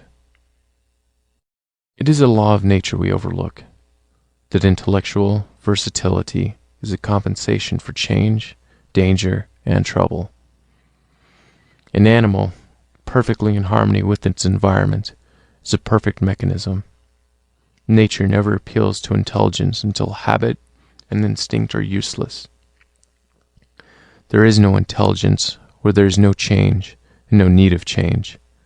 Only those animals partake of intelligence that have to meet a huge variety of needs and dangers. So, as I see it, the upper-world man had drifted towards his feeble prettiness, and the underworld to mere mechanical industry. But that perfect state had lacked one thing, even for mechanical perfection: absolute permanency. Apparently, as time went on, the feeding of the underworld, however it was effected, had become disjointed. Mother Necessity, who had been staved off for a few thousand years, came back again, and she began below. The underworld being in contact with machinery, which, however perfect, still needs some little thought outside habit, had probably retained, perforce, rather more initiative, if less of every other human character, than the upper. And when other meat failed them, they turned to what old habit had hitherto forbidden. So I say I saw it in my last view of the world, of 802,701. It may be as wrong an explanation as mortal wit could invent. It is how the thing shaped itself to me, and as that I give it to you. After the fatigues, excitements, and terrors of the past days, and in spite of my grief, the seat and the tranquil view and the warm sunlight were very pleasant. I was very tired and sleepy, and soon my theorizing passed into dozing. Catching myself at that, I took my own hint, and spreading myself out upon the turf, I had a long and refreshing sleep. I awoke a little before sunsetting. I now felt safe against being caught napping by the Morlocks, and, stretching myself, I came on down the hill towards the White Sphinx. I had my crowbar in one hand, and the other hand played with the matches in my pocket. And now came a most unexpected thing. As I approached the pedestal of the Sphinx, I found the bronze valves were open. They had slid down into grooves. At that I stopped short before them, hesitating to enter. Within was a small apartment, and on a raised place in the corner of this was a time machine. I had the small levers in my pockets, so, here, after all my elaborate preparations for the siege of the White Sphinx, was a meek surrender. I threw my iron bar away, almost sorry not to use it. A sudden thought came into my head as I stooped towards the portal. For once, at least, I grasped the mental operations of the Morlocks. Suppressing a strong inclination to laugh, I stepped through the bronze frame and up to the time machine. I was surprised to find it had been carefully oiled and cleaned. I have suspected since that the Morlocks had even partially taken it to pieces, while trying in their dim way to grasp its purpose. Now, as I stood and examined it, finding a pleasure in the mere touch of the contrivance, the thing I had expected happened. The bronze panel suddenly slid up and struck the frame with a clang. I was in the dark, trapped. So the Morlocks thought. At that I chuckled gleefully. I could already hear their murmuring laughter as they came towards me. Very calmly, I tried to strike the match. I had only to fix on the levers and depart then like a ghost. But I had overlooked one little thing. The matches were of that abominable kind, the light only on the box. You may imagine how all my calm vanished. The little brutes were close upon me. One touched me. I made a sweeping blow in the dark at them with the levers, and began to scramble into the saddle of the machine. Then came one hand upon me, and then another. Then I had simply to fight against the persistent fingers for my levers, and at the same time feel for the studs over which these fitted. One, indeed, they almost got away from me. As it slipped from my hand, I had to butt in the dark with my head. I could hear the Morlock's skull ring to recover it. It was a nearer thing than the fight in the forest, I think, this last scramble. But at last the lever was fitted and pulled over. The clinging hand slipped from me. The darkness presently fell from my eyes. I found myself in the same grey light and tumult I have already described. End of chapter 10. Chapter 11 of The Time Machine by H.G. Wells. I have already told you of the sickness and confusion that comes with time traveling, and this time I was not seated properly in the saddle, but sideways and in an unstable fashion. For an indefinite time I clung to the machine as it swayed and vibrated, quite unheeding how I went. And when I brought myself to look at the dials again, I was amazed to find where I had arrived. One dial records days, and another thousands of days, another millions of days, and another thousands of millions. Now, instead of reversing the levers, I had pulled them over so as to go forward with them, And when I came to look at these indicators, I found that the thousand's hand was sweeping round as fast as the second's hand of a watch, into futurity. As I drove on, a peculiar change crept over the appearance of things. The palpitating grayness grew darker. Then, though I was still traveling with prodigious velocity, the blinking succession of day and night, which was usually indicative of a slower pace, returned and grew more and more marked. This puzzled me very much at first. The alternations of night and day grew slower and slower, and so did the passage of the sun across the sky, until they seemed to stretch through centuries. At last the steady twilight brooded over the earth, a twilight only broken now and then when a comet glared across the darkling sky. The band of light that had indicated the sun had long since disappeared, for the sun had ceased to set. It simply rose and fell in the west, and grew ever broader and more red. All trace of the moon had vanished. The circling of the stars, growing slower and slower, had given place to creeping points of light. At last, some time before I stopped, the sun, red and very large, halted motionless upon the horizon, a vast dome glowing with a dull heat, and now and then suffering a momentary extinction. At one time it had for a little while glowed more brilliantly again, but it speedily reverted to its sullen red heat. I perceived by this slowing down of its rising and setting that the work of the tidal drag was done. The earth had come to rest with one face to the sun, even as in our own time the moon faces the earth. Very cautiously, for I remembered my former headlong fall, I began to reverse my motion. Slower and slower went the circling hands, until the thousandth one seemed motionless, and the daily one was no longer a mere mist upon its scale. Still slower, until the dim outlines of a desolate beach grew visible. I stopped very gently and sat upon the time machine, looking round. The sky was no longer blue. Northeastward it was inky black, and out of the blackness shone brightly and steadily the pale white stars.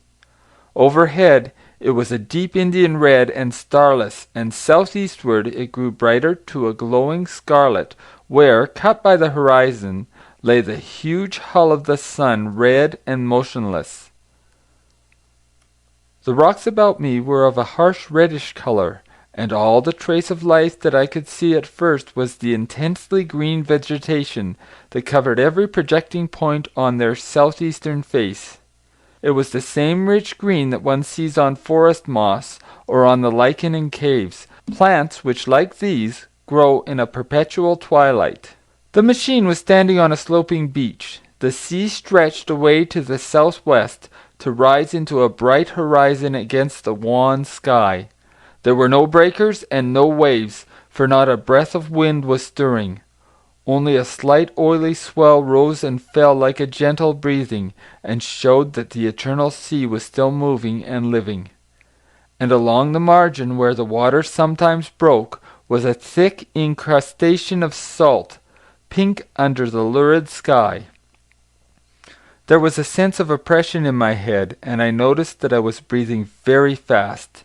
The sensation reminded me of my only experience of mountaineering, and from that I judged the air to be more rarefied than it is now.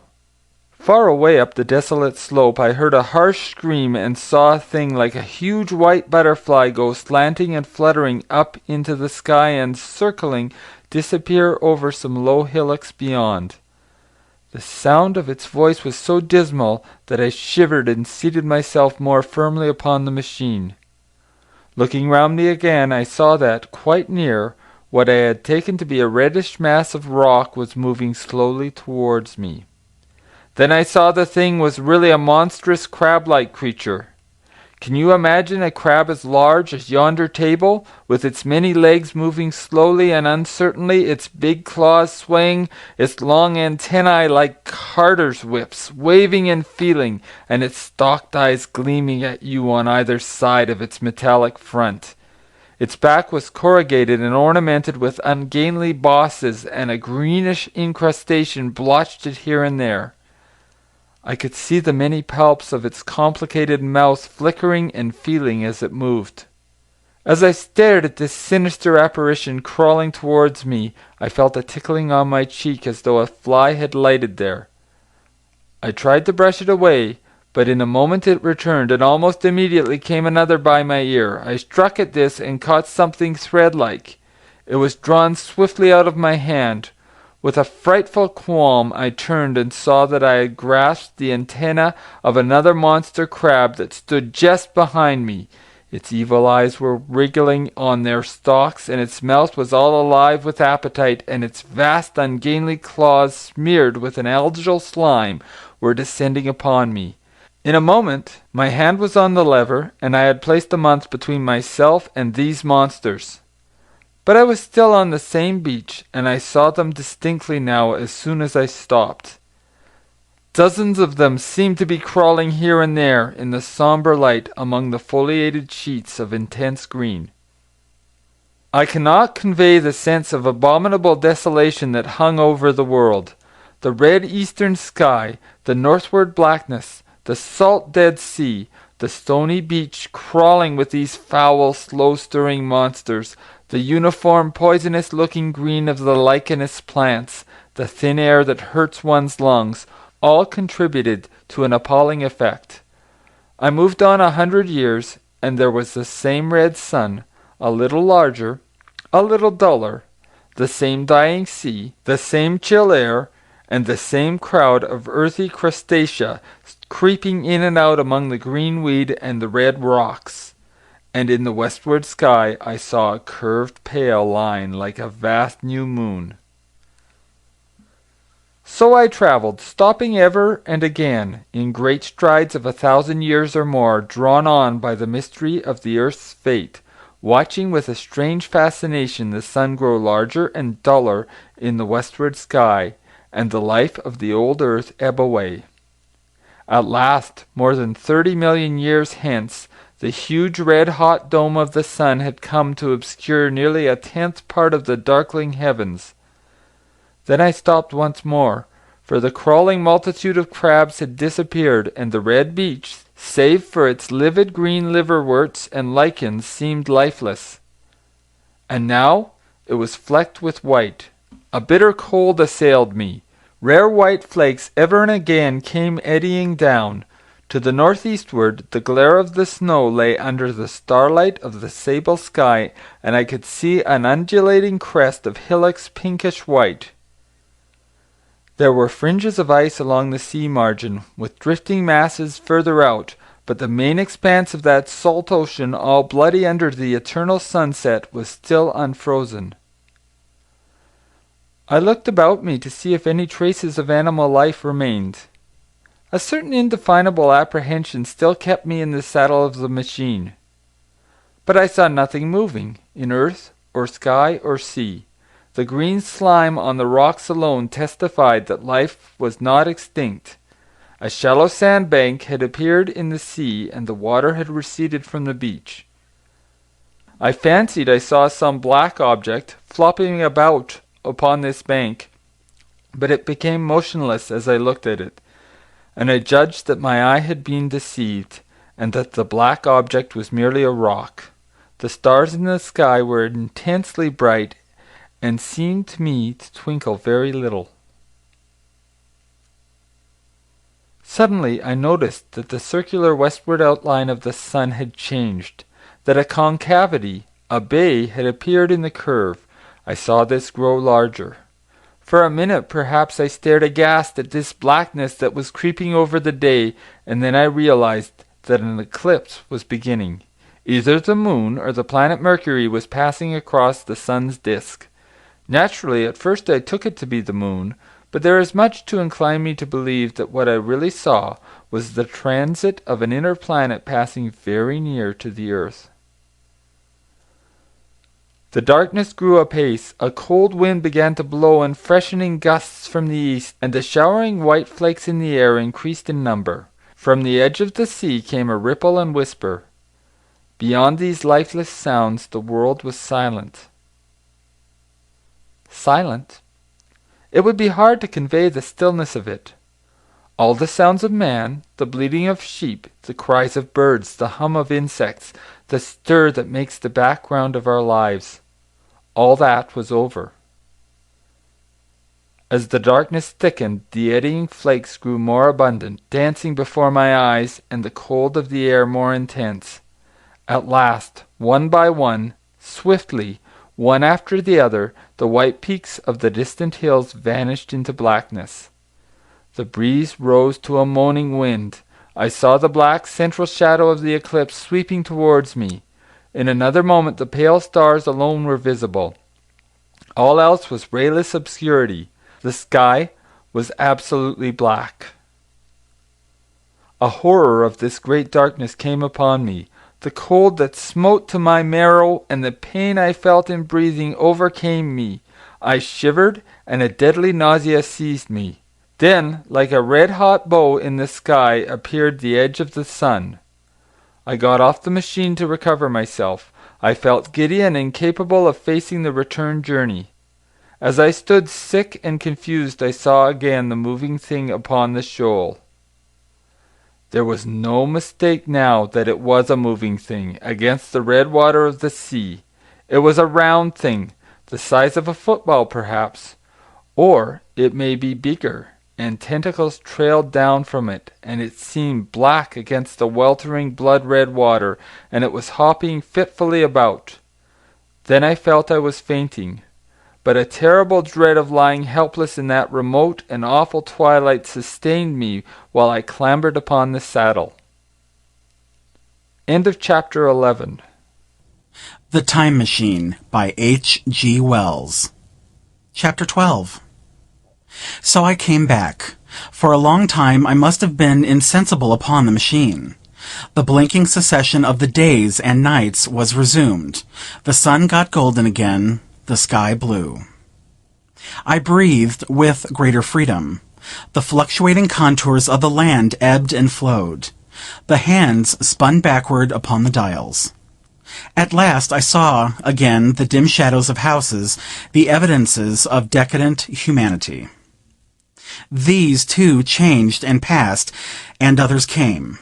Presently, when the million dial was at 0, I slackened speed. I began to recognize our petty and familiar architecture. The thousand's hand ran back to the starting point. The night and day flapped slower and slower. Then the old walls of the laboratory came round me. Very gently now I slowed the mechanism down. I saw one little thing that seemed odd to me. I think I have told you that when I set out, before my velocity came very high, Mrs. Watchett had walked across the room traveling, as it seemed to me, like a rocket. As I returned, I passed again across that minute when she traversed the laboratory, but now her every motion appeared to be the exact inversion of her previous ones.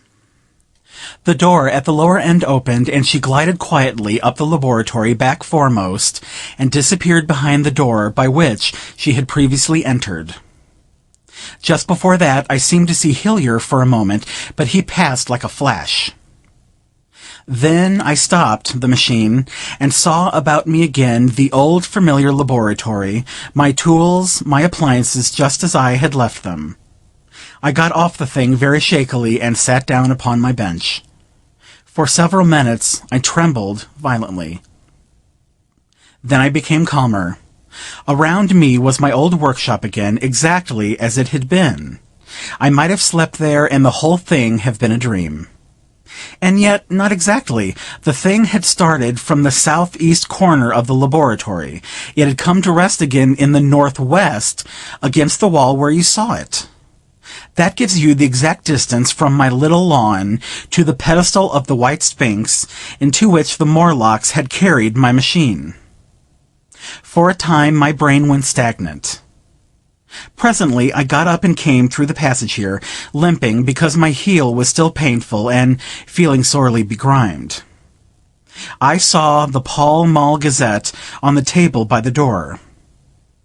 I found the date was indeed today, and looking at the timepiece, saw the hour was almost 8 o'clock. I heard your voices and the clatter of plates. I hesitated. I felt so sick and weak. Then I sniffed good wholesome meat and opened the door on you. You know the rest. I washed and dined, and now I am telling you the story. I know, he said after a pause, that all this will be absolutely incredible to you. To me, the one incredible thing is that I am here tonight in this old familiar room, looking into your friendly faces and telling you these strange adventures. He looked at the medical man. No, I cannot expect you to believe it. Take it as a lie or a prophecy. Say I dreamed it in the workshop. Consider I have been speculating upon the destinies of our race until I have hatched this fiction. Treat my assertion of its truth as a mere stroke of art to enhance its interest. And taking it as a story, what do you think of it? He took up his pipe and began, in his old accustomed manner, to tap with it nervously upon the bars of the grate. There was a momentary stillness. Then chairs began to creak and shoes to scrape upon the carpet. I took my eyes off the time-traveler's face and looked round at his audience. They were in the dark, and little spots of color swarmed before them. The medical man seemed absorbed in the contemplation of our host. The editor was looking hard at the end of his cigar. The 6th. The journalist fumbled for his watch. The others, as far as I remember, were motionless. The editor stood up with a sigh. "What a pity it is you're not a writer of stories," he said, putting his hand on the time-traveler's shoulder. "You don't believe it? Well, I thought not." The time-traveler turned to us. "Where are the matches?" he said. He lit one and spoke over his pipe, puffing. "To tell you the truth, I hardly believe it myself, and yet—" His eye fell, with a mute inquiry, upon the withered white flowers upon the little table. Then he turned over, the hand holding his pipe, and I saw he was looking at some half-healed scars on his knuckles. The medical man rose, came to the lamp, and examined the flowers. "The gynecium's odd," he said. The psychologist leaned forward to see, holding out his hand for a specimen. "I'm hanged if it isn't 1:15, said the journalist. "How shall we get home?" "Plenty of cabs at the station," said the psychologist. "It's a curious thing," said the medical man, "but I certainly don't know the natural order of these flowers. May I have them?" The time-traveler hesitated. Then suddenly, "Certainly not." "Where did you really get them?" said the medical man. The time-traveler put his hand to his head. He spoke like one who was trying to keep hold of an idea that eluded him. "They were put into my pocket by Weena when I travelled into time." He stared round the room. "I'm damned if it isn't all going. This room and you and the atmosphere of every day is too much for my memory. Did I ever make a time machine or a model of a time machine, or is it all only a dream? They say life is a dream, a precious poor dream at times, but I can't stand another that won't fit. It's madness. And where did the dream come from? I must look at that machine if there is one." He caught up the lamp swiftly and carried it, flaring red, through the door into the corridor. We followed him. There, in the flickering light of the lamp, was the machine, sure enough, squat, ugly, and askew, a thing of brass, ebony, ivory, and translucent, glimmering quartz. Solid to the touch, for I put up my hand and felt the rail of it, and with brown spots and smears upon the ivory, and bits of grass and moss upon the lower parts, and one rail bent awry.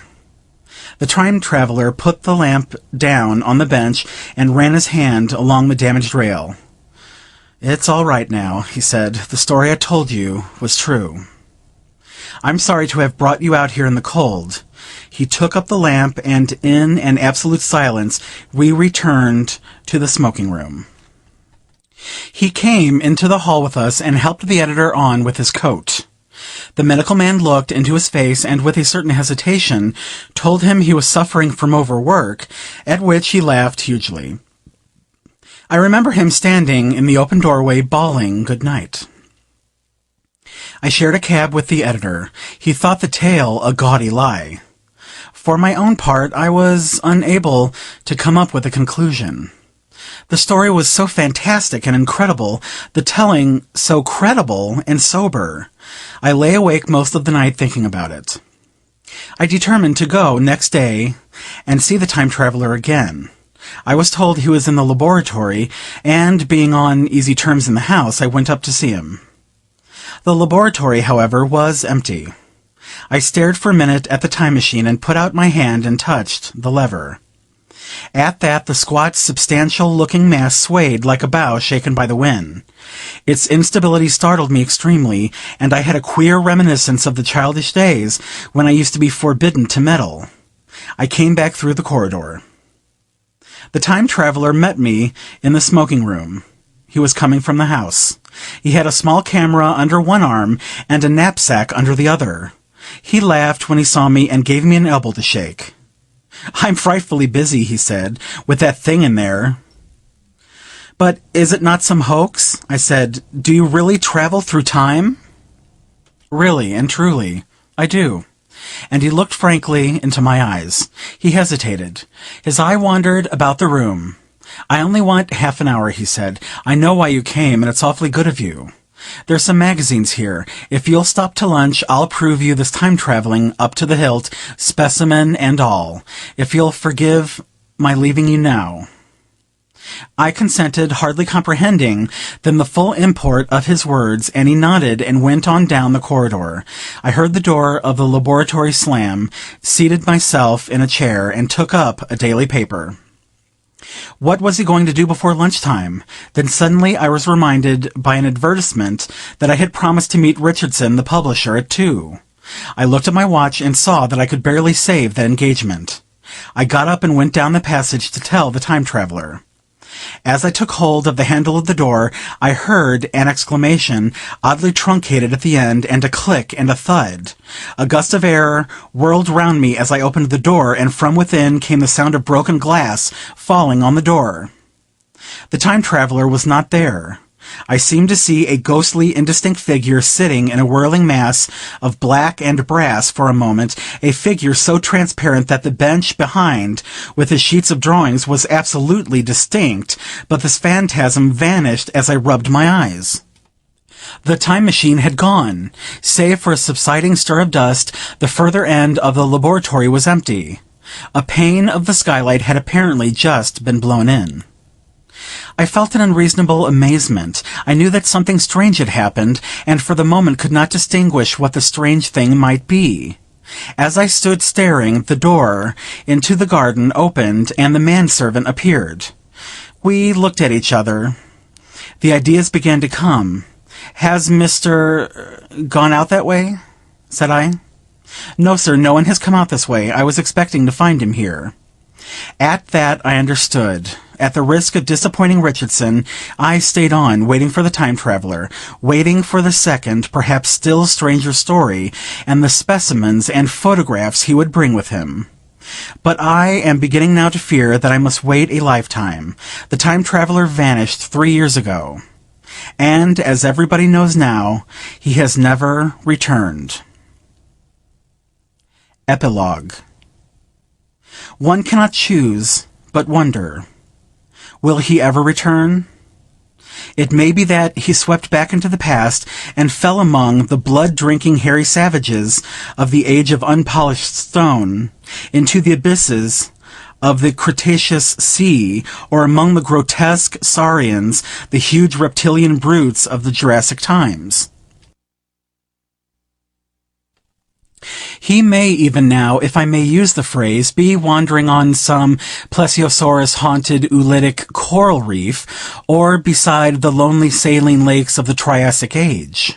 Or did he go forward into one of the nearer ages in which men are still men, but with the riddles of our own time answered and its wearisome problems solved? Into the manhood of the race, for I, for my own part, cannot think that these latter days of weak experiment, fragmentary theory, and mutual discord are indeed man's culminating time. I say for my own part, he, I know, for the question had been discussed among us long before the time machine was made, thought but cheerlessly of the advancement of mankind, and saw in the growing pile of civilization only a foolish heap that must inevitably fall back upon and destroy its makers in the end. If that is so, it remains for us to live as though it were not so. But to me the future is still black and blank, is a vast ignorance lit at a few casual places by the memory of his story. And I have by me, for my comfort, 2 strange white flowers, shriveled now, and browned, and flat and brittle, to witness that even when mind and strength had gone, gratitude and a mutual tenderness still lived on in the heart of man. End of chapter 12. End of The Time Machine by H.G. Wells.